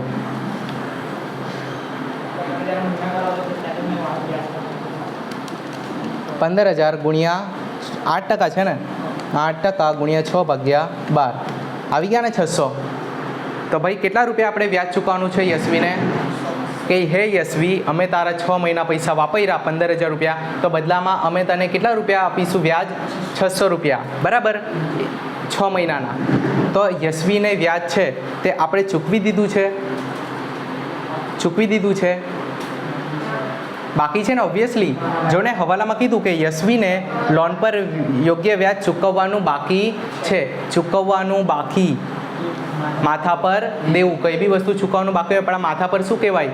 દેવું. તો યશવીને લોન પર વ્યાજ, બરાબર. તો સૌથી પહેલાં તો આપણે એની લોન લખી દઈએ. કોઈ અલગ અલગ લખે, કોઈ સાથે લખે. જો મેં બંને રીત શીખવાડું. સૌથી પહેલાં તો એને છે ને આપણી પાસે આપણા માથા પર લોન કેટલાની છે? 15,000ની, બરાબર. અહીંયા આપેલી છે ને કાચા સરવાળામાં યશવીની 8%ની લોન કેટલાની છે? 15,000ની. આની એક એન્ટ્રી આપી દઉં પહેલાં મેં. આ હવાલો છે તો આની કેટલી એન્ટ્રી આવશે? યશવીની લોન 8%ની લોન ડાયરેક્ટ 12 લખી દઉં તો બી ચાલે. કેટલા? 15,000. અને એના પર વ્યાજ કેટલું ચૂકવવાનું છે? 600 રૂપિયા ચૂકવવાનું બાકી છે, માથા પર દેવું છે.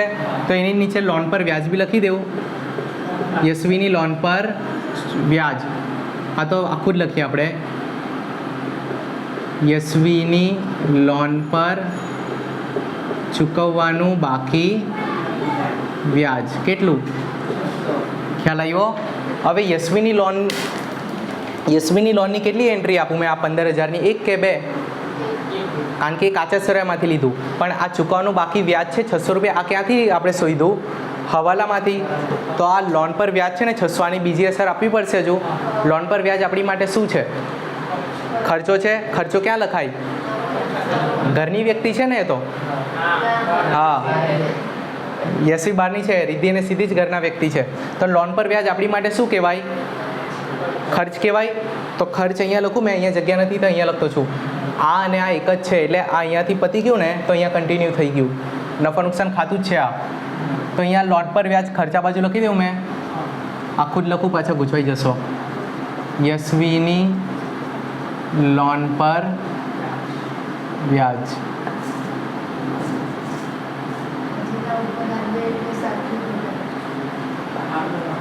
ચાલો 600. ખ્યાલ આવ્યો? પૈતું લોન પર વ્યાજ. લોન પર વ્યાજ એવો ટોપિક છે કે છે ને તમને એક હવાલો કદાચ આવશે જ. આવતા છે ને તમે 3-4 દાખલા જોશો ને બધામાં કોઈને કોઈ વ્યાજ, લોન પર વ્યાજ આવતું જ છે. તો આને હમણાં જ એટલે મેં છે ને મહિના દોરીને કમ્પ્લીટ આખું કરાવી દીધું કે ભાઈ કેવી રીતે વ્યાજ શોધવાનું, બરાબર. આપણે લોન પર માની લો 8 મહિના આપણે એના પૈસા વાપરેલા હતા તો આપણે 6/12ની જગ્યાએ 8/12 કરી દે. એટલે 12માંથી 8 મહિના વાપર્યું. ખ્યાલ આવ્યો? ચાલો, લોન પર વ્યાજ ક્લિયર. હજુ એક મહા હવાલો આપણો બાકી છે, છૂપો હવાલો. મોસ્ટલી જે લખેલા હવાલા હતા 6 હવાલા આપણા પતી ગયા, એને ટીક કરી દો. હવે આપણે શું જોઈએ ખબર? પહેલાં કાચું સરવૈયું આપણે ખાલી કરી નાખીએ. એક એક કરીને જો કાચા સરવૈયામાં આપણે, એટલે મેં કીધું ટીક કરજો. જે બાકી હોય ને તે હવે પકડાઈ જશે. પગાર થઈ ગયો,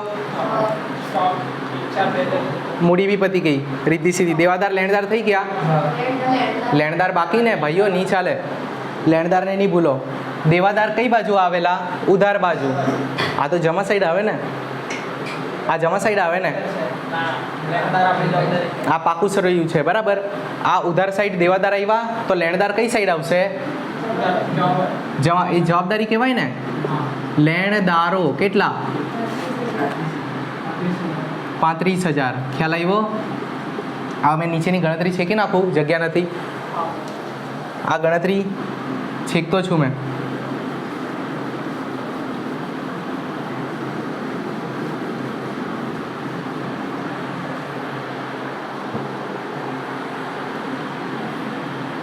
ચાલો, લેણદારો લખી દીધા આપણે 35,000. એની નીચે શું છે? સ્ટોક. ભાઈ આ કયો સ્ટોક છે? 1/4/2017. આ કઈ તારીખ છે? આપણું વર્ષ ચાલુ થયેલું તે તારીખ છે ને. તો એનો મતલબ કયો સ્ટોક છે? તો અહીંયા મેં લખી દઉં શરૂઆતનો. આની કેટલી એન્ટ્રી? સરસ, એક જ અપાઈ. કેટલો છે? 25,000. પછી શું છે? માલ પરત. માલ પરત એટલે માલ પરત બે હોય, કાં તો ખરીદ માલ પરત હોય કાં તો વેચાણ માલ પરત હોય. પણ આનામાં બી છે ને એક બહુ ખતરનાક ટ્વિસ્ટ છે. છોકરા એટલા ગૂંચવાય ને કે ખતરનાક. સૌથી પહેલાં એટલું યાદ રાખી લો કે અહીંયા આવે ખરીદી. શું આવે? એકદમ ધ્યાન આપજો. અહીંયા આવે ખરીદી અને અહીંયા આવે વેચાણ. હવે જોજો હજુ ખાસ, ખરીદીની કઈ બાકી હોય હંમેશા, એટલે જ એને ઉધાર બાજુ લખી. વેચાણની કઈ બાકી હોય હંમેશા, તો એટલે જ એને જમા બાજુ લખ્યું, બરાબર. પણ ખરીદ પરતની કઈ બાકી હોય, ખરીદી ઉધાર તો ખરીદ પરત જમા, વેચાણની જમા તો વેચાણ પરતની ઉધાર. એટલે છે ને આપણે શું કરીએ ખબર, માઇનસ કરીને લખીએ, બરાબર. તો ખરીદીમાંથી શું પરત થાય, ખરીદ પરત, અને વેચાણમાંથી વેચાણ પરત. ખ્યાલ આવ્યો? તો આપણને ખરીદી અને વેચાણ આપ્યું કે ડાયરેક્ટ માલ પરત આપી દીધું આપણને? તો જો માલ પરતમાં ઉધાર બાજુ 1000 રૂપિયા જ દેખાય તમને લોકોને? એ 1000 શું છે, ખરીદ માલ પરત છે કે ઉધાર માલ પર, અરે વેચાણ માલ પરત છે? ઉધાર બાજુ છે એનો મતલબ કે વેચાણ માલ પરત છે, બરાબર. તો અહીંયા લખું 1000. ખ્યાલ આવ્યો ને? આ કેમ મેં અહીંયા લખ્યા. પછી જમા બાજુ શું છે, 1500. તો એનો મતલબ આ ખરીદ પરત હશે તો જ જમા બાજુ ગયા ને, તો અહીંયા મેં લખીશ 1500. ખ્યાલ આવ્યો? ચાલો, પછી શું છે, રોકડ અને બેંક. તો રોકડ અને બેંકમાં ઉધાર બાજુ 1000 અને જમા બાજુ 4000. એટલે મેં કંઈ સમજ્યો નહીં. રોકડ આપણી માટે શું કહેવાય હંમેશા, યાદ રાખો ભાઈ. રોકડમાં કંઈ કહેવાની જરૂર છે? પૈસા. શું કહેવાય? મિલકત. તો અહીંયા આપણે લખીએ રોકડ કેટલી છે, પણ રોકડ આનામાંથી છે કઈ, 1000 કે 4000? મિલકતની કઈ બાકી, તો ઉધાર બાજુ કોણ છે, 1000 કે 4000?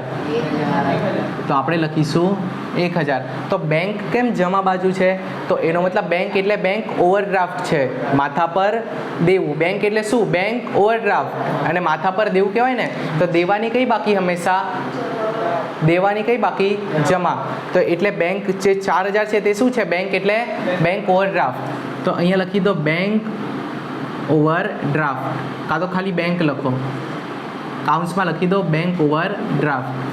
કેટલો છે, 4000. ખ્યાલ આવ્યો?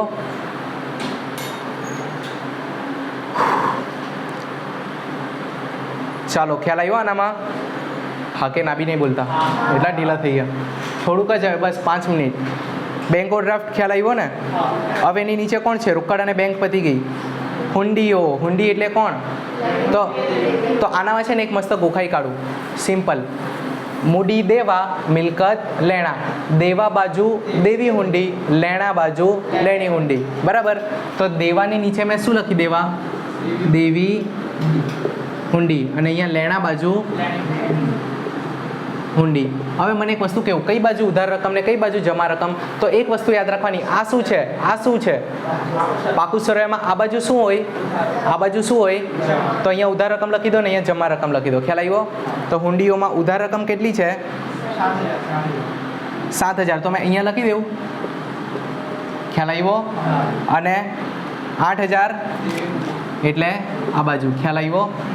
ચાલો, હુંડીઓ બી પતી ગઈ. પછી કોણ છે, અરે વાહ, ખરીદ અને વેચાણ બી આવી ગયા. અહીંયા આ લોકો બાકી હતા ને, ખરીદી અને વેચાણ.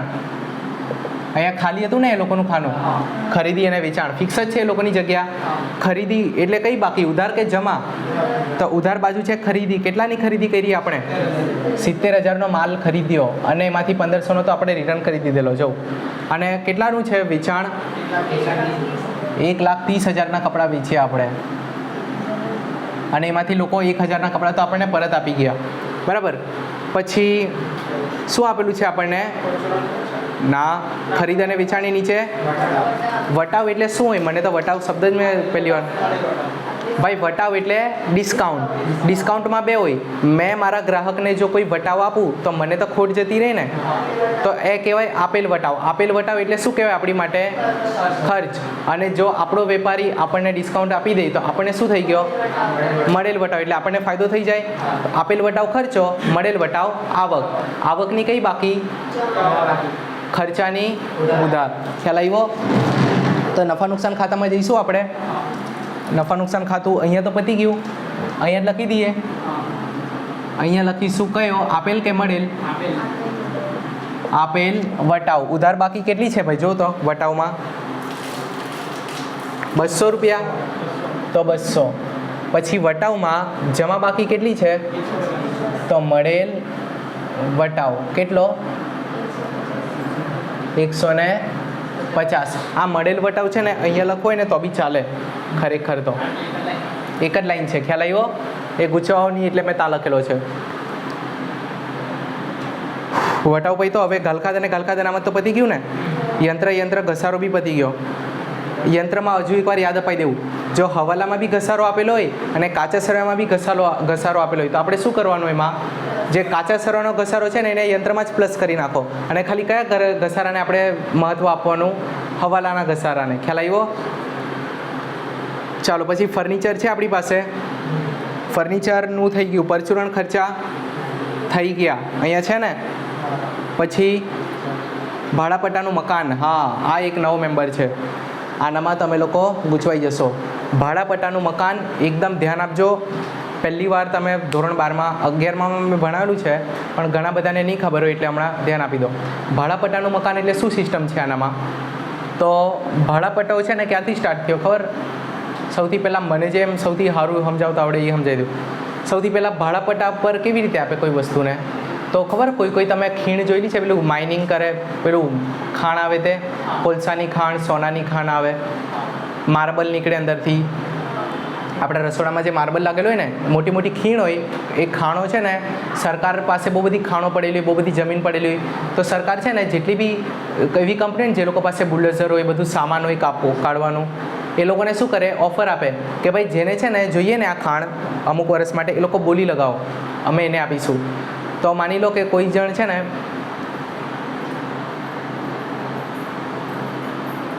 આવી રીતે છે ને ખાંડને શું કરે?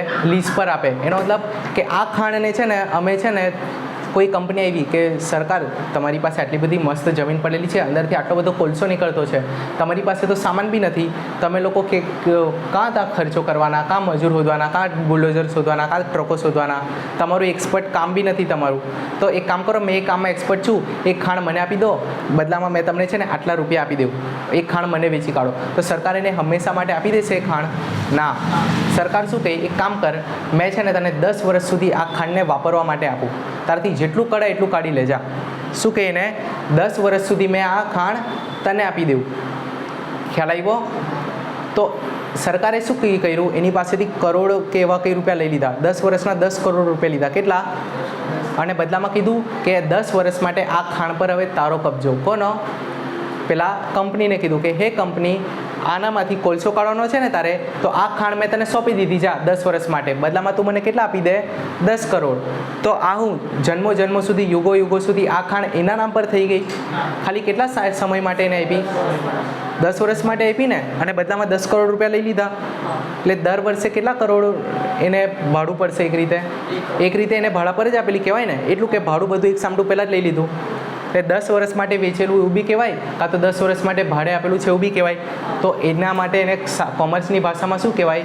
ભાડાપટ્ટે આપેલી મિલકત. આ એક ખાણ મિલકત હતી સરકાર પાસે કોલસાની ખાણ મિલકત હતી. તો 10 વર્ષ માટે શું કરી દીધી? એનું 10 વર્ષ માટે એક શોર્ટ ટર્મ પીરિયડ માટે કંપનીને વેચી કાઢી, કાં તો ભાડે પટ્ટે આપી દીધી. ખ્યાલ આવ્યો? તો ભાડાપટ્ટે રાખેલી મિલકત. તો એવા કેસમાં આપણે શું છે ખબર? ભાડાપટ્ટે આપણા દાખલામાં શું આપેલું છે આપણને? ભાડાપટ્ટે રાખેલ મકાન.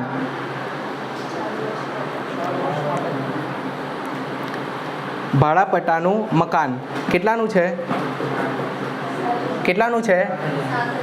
7,000નું છે. એક જ સેકન્ડ, હે આપણે એકવાર ચેક કરી લઈએ કે પ્રિન્ટિંગ મિસ્ટેક તો નથી ને. ભાડાપટ્ટાનું મકાન ક્યાં છે? આયરું. ચાલો, આપણે કેટલા રૂપિયાનું ભાડાપટ્ટાનું મકાન લીધું? 7,000 રૂપિયામાં. એનો મતલબ કેટલા વર્ષ માટે લીધું? અને એનો મતલબ કે જેનું મકાન છે ને એને આપણે શું કીધું? આપણે શેનો ધંધો કરતા હતા? કપડાનો કે ગાંઠિયાનો, કોઈ બી એક લઈ લે, કપડાનો. તો આપણે છે ને ભાડાપટ્ટાનું મકાન, એક જણ પાસે છે ને ગામની વચ્ચોવચ શહેરમાં એક મસ્ત મકાન હતું. મેં વિચાર્યું અહીંયા જો દુકાન ખોલા તો બહુ ચાલશે, મેઇન રોડ પર છે. તો મેં શું કીધું ખબર? કે જે દુકાનનો માલિક છે ને, હે માલિક, મેં તને 7,000 રૂપિયા આપું, બદલામાં તું મને છે ને 4 વર્ષ સુધી આ દુકાન મને આપી દે. કેટલા વર્ષ માટે? 4 વર્ષ માટે. આપણે જ્યારે આપણું વર્ષ ચાલુ થયું ને ત્યારે જ આપણે એને કીધું, બરાબર? આપણું વર્ષ ક્યારે ચાલુ થયેલું? 1/4/2017 અને આ 31/3/2018 દિવસે આપણે હિસાબ કરવા બેઠા છે. આપણે હિસાબ કરવા બેઠા એટલે પહેલા વર્ષનો આપણે હિસાબ કરતા છે. આ જ વર્ષે મેં ભાડાપટ્ટાનું મકાન લીધું, બરાબર.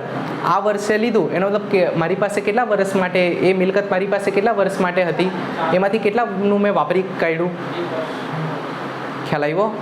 મેં ટોટલ પેલું મકાન કેટલાના ભાડાપટ્ટા માટે, કેટલા વર્ષના ભાડાપટ્ટે લીધેલું? 4 વર્ષ. એમાંથી કેટલું મેં વાપરી ગયો? 1 વર્ષ. હવે હજુ કેટલા વર્ષ સુધી એ મારી સાથે રહેશે પેલું મકાન? 3 વર્ષ. તો એનો મતલબ કે મેં જે 7,000 ચૂકવેલા તો એ 7,000ની મારી મિલકત હતી. એ 7,000ની મારી શું હતી? મિલકત. તો સૌથી પહેલાં તો જો આપણે મિલકતો ક્યાં લખવાની? પાકા સરવાળામાં મિલકતો સાઈડ મિલકત લેણા. અહીંયા મેં લખી દઉં પટ્ટાનું મકાન કેટલાનું છે? 7,000નું. 7,000ની મારી પ્રોપર્ટી હતી, એમાંથી કેટલાની પ્રોપર્ટી મેં વાપરી ગયો? કેવી રીતે? 7,000 ટોટલ હતી, એમાં 7,000 4 વર્ષના 4 વર્ષ સુધી વાપરવાના હતા. તો ભાગ્યા 4 કરો એટલે 1 વર્ષનો કેટલો ખર્ચો હતો મારો? તો 1 વર્ષનું મેં વાપરી ગયો તો કેટલાનો ખર્ચો મારો પતી ગયો? કેટલાનો ખર્ચો થઈ ગયો 7,000માંથી? 1,750. કેટલાની મિલકત મારી બચેલી છે? આને કહેવાય માંડી વાળી દીધા. કેટલાના માંડી વાળી દીધા આપણે?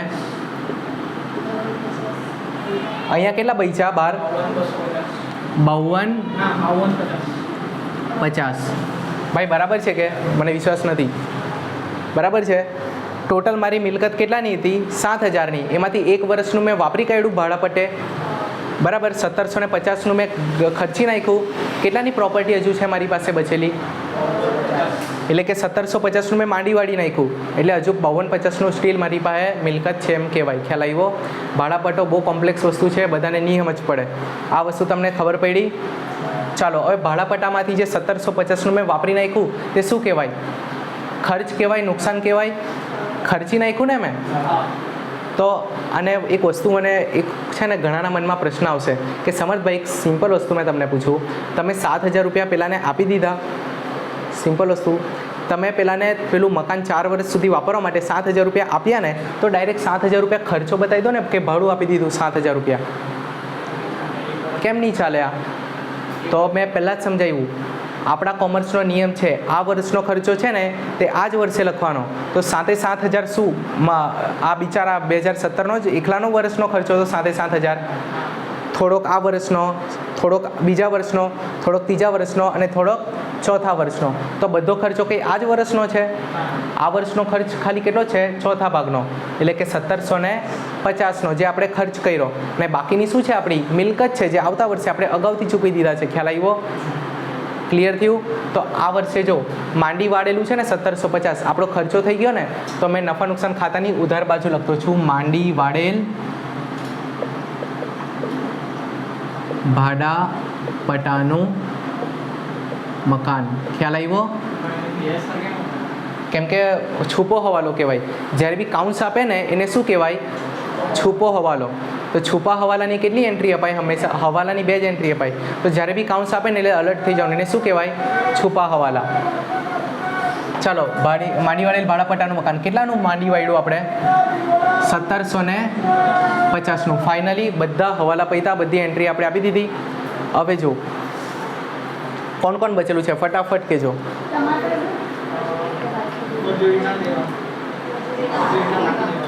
મજૂરીના બાકી દેવા. મજૂરીના બાકી દેવા. હવે દેવું બી કહેતા છે ને મજૂરી બી. ખાલી મજૂરી કહેતે તો આપણે ક્યાં જતે? મજૂરી ક્યાં આવે? જાય. મજૂરી કેટલી? મજૂરી ક્યાં લખાય? મજૂરી એટલે શું છે? મને એક વસ્તુ કહું. કોઈ આપણા ત્યાં મજૂર આવ્યો, એને કંઈ ખોદકામ કર્યું કાં તો કંઈ મજૂરી કરી, તો બદલામાં આપણે એને લે ભાઈ તારી મજૂરી લે, બરાબર. એને મજૂરી ચૂકવી. તો મજૂર ક્યાં આવે? આપણી કાચવાળી બિલ્ડિંગમાં આવે કે આપણા કારખાનામાં આવે? ટાઈ પહેરીને સૂટબૂટમાં કામ કરે એ લોકો, ઓફિસર લોકો ક્યાં હોય? ઓફિસમાં. અને જે લાલ રૂમાલ બાંધીને બંડી પહેરીને કામ કરે એ મજૂર, એ લોકો ક્યાં કામ કરે? કારખાનામાં. તો કારખાનાના ખર્ચા મજૂર એટલે કારખાનાના ખર્ચા ને એ લોકો ક્યાં લખાય? હંમેશા વેપાર ખાતામાં. અને પગાર એવું પેલાને અપાય ને મજૂરી એવું પેલાને અપાય. તો કારખાનાવાળો અહીંયા જાય અને ઓફિસવાળો હોય તે અહીંયા જાય. ખ્યાલ આવ્યો? પણ આપણે એમ બી શું કીધું છે? મજૂરીના બાકી દેવા. દેવું એટલે શું કહેવાય? આપણા માથા પર બોજો ને, જવાબદારી કહેવાય. તો દેવા બાજુ લખીએ મજૂરીના બાકી દેવા. કેટલા? 1000. ખ્યાલ આવ્યો? આની કેટલી અસર આપવાની? 1 જ આપવાની. સરસ. યશની લોન પૈથી પાઘડી. પાઘડી એટલે શું કહેવાય?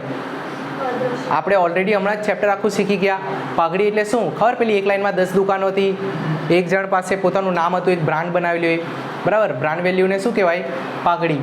તો પાઘડી એટલે અદ્રશ્ય મિલકત. કઈ સાઈડ લખું મેં? મિલકતો સાઈડ. પાઘડી કેટલી છે? 36,000. ચાલો પછી પાઘડી લખીને વેપાર ખર્ચ.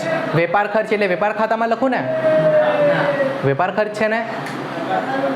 નામ ભલે વેપાર ખર્ચ છે, પણ વેપાર કરવા માટે તમે ખર્ચ કર્યો ને, એટલે ઓફિસનો જ ખર્ચો થઈ ગયો. તો ક્યાં લખવાનો?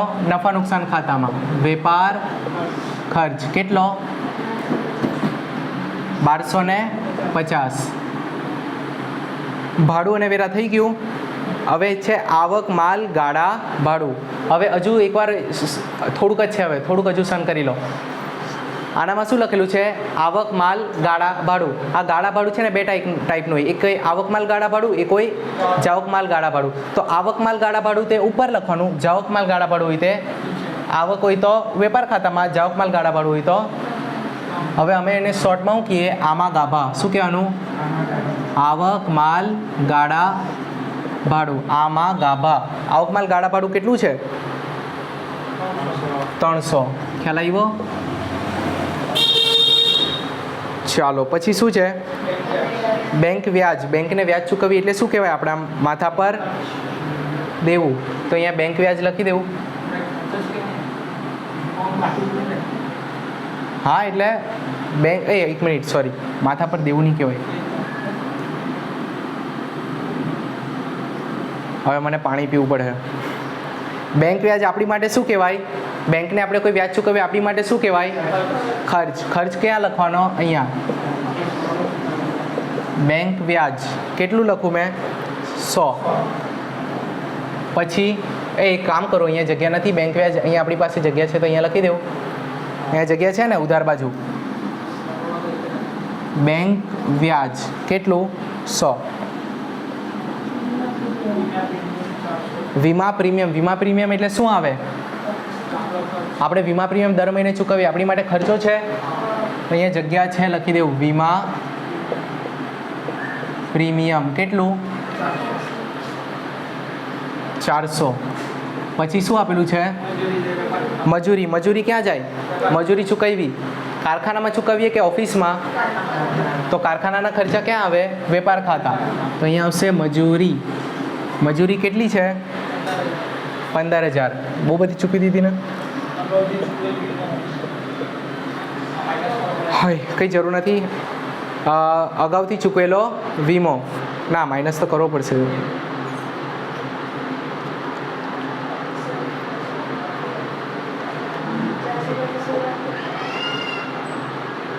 ટોટલ 400 રૂપિયા વીમા પ્રીમિયમ છે. એમાંથી અગાઉથી ચૂકવેલા 100 છે. પહેલાં તો ડાયરેક્ટ કંઈ નહીં, એક જ અસર આપવી પડશે, બે અસર નહીં અપાય. કયું છે આ? કાચું સર્યું. જો હવાલો રીતે તો આપણે બે આપતે. કાચું સર્યું છે એટલે ખાલી કેટલી એન્ટ્રી આપવાની? આની એક જ. ડાયરેક્ટ ક્યાં લખે? કોઈ ખર્ચો અગાઉથી ચૂકવી દઈએ તો મિલકત કહેવાય. તો અહીંયા આવશે અગાઉથી ચૂકવેલ વીમો. કેટલો? 100. ખ્યાલ આવ્યો? હવે આપણે ફટાફટ આને શું કરીએ? ખાતું બંધ. ચાલો હવે હાથમાં કેલ્સી લઈ લઈએ. અને જે લોકોને ખાતું બંધ કરતા નથી આવડતું તે લોકો એકદમ ધ્યાનથી જોજો. ખાતું બંધ કરવા માટે આવી રીતે એક લીટી ઉપર, બે લીટી નીચે. હવે સૌથી પહેલાં છે ને આપણે બંને બાજુનું પહેલાં તો બધું બહાર કાઢો. આ બહાર નીકળી ગયેલું છે કે બાકી છે? 1,30,000માંથી 1,000 ગયા. આટલે કોઈ બહાર નીકળવાનું બાકી છે? આયરો છે ને? 70માંથી 1,500 ગયા. 70,000 માઇનસ 1,500. 68,500 ખ્યાલ આવ્યો. ચાલો એક બાજુનું ટોટલ કરીએ આપણે પહેલાં. 1,29,000 પ્લસ 45,000 કેટલા આવ્યા? 1,74,000 બરાબર. તો બંને સાઈડ લખી દેવું 1,74,000 હવે એમાંથી આ બધું માઇનસ કરી દેવું. તો માઇનસ 25,000 માઇનસ 68,500 માઇનસ 300 માઇનસ 15,000 તો અહીંયા કેટલા આવ્યા? 65,200. તો વેપાર ખાતાનો જે નફો નીકળે એ નફાને કયો નફો કહેવાય? સરસ, કાચો નફો. ખ્યાલ આવ્યો? હવે કાચો નફાનો ઉતારો ક્યાં થાય? વેપાર ખાતામાંથી એનો ઉતારો ક્યાં થાય? કઈ બાજુ? ઉધારથી જશે જમા. ક્રોસમાં થાય ને લેન્ડિંગ. તો ચાલો ભાઈ આનામાં કરીએ હવે. કાચો નફો અહીંયા ઉતાર્યો એનો. કાચો નફો કેટલો છે? 65,200 બરાબર છે ને? ચાલો હવે અહીંયા આપણે જમા બાજુનું ટોટલ કરીએ. નફા નુકસાન ખાતું અહીંયાથી ચાલુ થયું તો આટલે સુધીનું છે બરાબર. તો અહીંયા પહેલાં આપણે ટોટલ લખીએ. પહેલાં જમા બાજુનું ટોટલ કરી લઈએ. અહીંયા હતા 65,200 પ્લસ અહીંયાના 150 ટોટલ કેટલા થઈ ગયા? 65,350. અહીંયા બી કેટલા આવશે? 65,350. હવે આનામાંથી આપણે બધા ખર્ચા માઇનસ કરી દઈએ. પણ એક મિનિટ, કોઈ બહાર નીકળવાનું બાકી છે? અહીંયા કંઈ નથી તો અહીંયા ડેશ કરી દેવું. આને બહાર કાઢવાનું. કઈ રીતે કાઢવાનું જોજો, જે લોકો પહેલી વખત જોતા છે. 200 પ્લસ 0 પ્લસ 22,50 તો પ્લસ 22,50 માઇનસ 650. બહાર કેટલા નીકળશે? 1,800. આટલે કોઈ બહાર નીકળવાનું બાકી છે? બધા નીકળી જ ગયેલા છે ને? ચાલો હવે પાછા 65,350માંથી બધું માઇનસ. આ બધા માઇનસ તો minus 2,000 minus 300 minus 1,800 minus 10,400 minus 850 minus 71,50 minus 100 અને minus 600 minus 200 minus 1,750 minus 1,250 minus 400 કેટલા? 38,500 ને નફા નુકસાન ખાતાનો જે નફો નીકળે એને કયો નફો કહેવાય? પહેલાં તો કાચો નફો ને હવે નીકળે ચોખ્ખો નફો. ખ્યાલ આવ્યો ભાઈ? હેંગ થઈ ગયા બધા? દબાવ, મેં પાણી નથી પીધું એમને એમ બોલતો છું. મારી બી કેપેસિટી હવે ઓવર થઈ ગયેલી છે. કંઈ નહીં. ચોખ્ખો નફો આની લેન્ડિંગ ક્યાં થશે? નફા નુકસાન ખાતાની ફાળવણીમાં બરાબર. તો આની લેન્ડિંગ ક્રોસ ક્યાં થાય? અહીંયાથી અહીંયા. જેમ કાચો નફો અહીંયાથી ઉતરીને અહીંયા ગયેલો ને તેમ ચોખ્ખો નફો અહીંયાથી ઉતરીને અહીંયા જાય. તો અહીંયા ચોખ્ખો નફો અહીંયા જાય. ચોખ્ખો નફો કેટલો? 38,575. 75 જ છે ને? બરાબર છે. હા,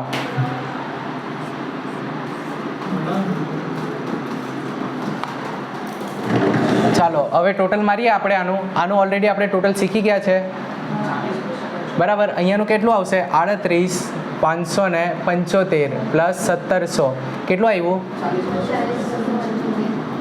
અહીંયા બી લખી દેવું 40,275. એમાંથી આ એક જ માઇનસ કરવાનું છે તો માઇનસ 37,50 કેટલા આવ્યા? 36,525. આ શું છે? સરસ, આને કહેવાય વહેંચણી પાત્ર નફો. આ આપણે ક્યાં શીખેલા? ચેપ્ટર નંબર 1માં ઓલરેડી શીખી ગયા છે બરાબર. કે પહેલાંનો જવાબ કહેવાય કાચો નફો, બીજાનો જવાબ કહેવાય ચોખ્ખો નફો અને ત્રીજું જે ફાળવણી ખાતું છે એના જવાબને શું કહેવાય? કોને કોને વહેંચવાનો છે? રિદ્ધિબેન, સિદ્ધિબેન. કેટલા કેટલા રૂપિયા વેચું મેં? તો બંનેનું પ્રમાણ કેવું છે? સરખું. તો 36,525 રૂપિયા કમાવ્યા ભાગ્યા 2 કરી દો તો એકના ભાગે કેટલા આવશે? 18,262.5. 18,262.5. ખ્યાલ આવ્યો? ચાલો હવે વહેંચણી પાત્ર નફો ક્યાં ઉતરશે? મૂડી ખાતામાં. આની બી ક્રોસ અસર લેન્ડિંગ થાય, બરાબર. એટલે જે ઉધાર હોય તે ક્યાં જતું રહે? જમા બાજુ. અહીંયા બી ઉધાર હતું તો ક્યાં ગયેલું પછી? જમા બાજુ. ખ્યાલ આવ્યો? ઉધારનું ક્યાં જતું રહે? જમા. તો ઉધારનું મેં જમા લઈ ચાલ્યો. અહીંયા શું લખું મેં? વહેંચણી પાત્ર નફો. અહીંયા કેટલા લખું? 18,262.5. 18,262.5. હવે ટોટલ કરીએ. કોઈ બી એકનું પહેલાં કરીએ આપણે, રિદ્ધિનું કાં તો સિદ્ધિનું. પહેલાં કોનું કરવું છે? રિદ્ધિનું કરીએ. રિદ્ધિના અહીંયા કેટલા છે જોઉં તો?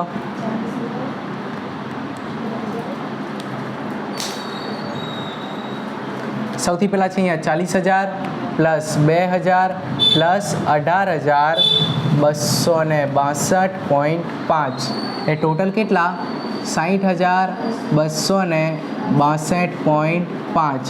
અહીંયા બી લખી દેવું 60,262.5. એમાંથી આ બંને માઇનસ કરું ને તો -9,000 -900 કેટલા આવ્યા અહીંયા? 50,362.5. બરાબર. આને શું કહેવાય? બાકી આગળ લઈ ગયા. ખ્યાલ આવ્યો?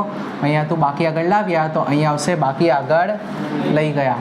હવે અહીંયાનું ટોટલ કરીએ. કેટલા છે? 35,000 પ્લસ 1,750 પ્લસ 18,262.5. ટોટલ કેટલું આવ્યું?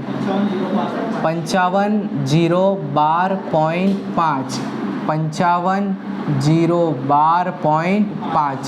એમાંથી આ બંને માઇનસ કરું તો -8,000 અને -800 તો 46,212.5.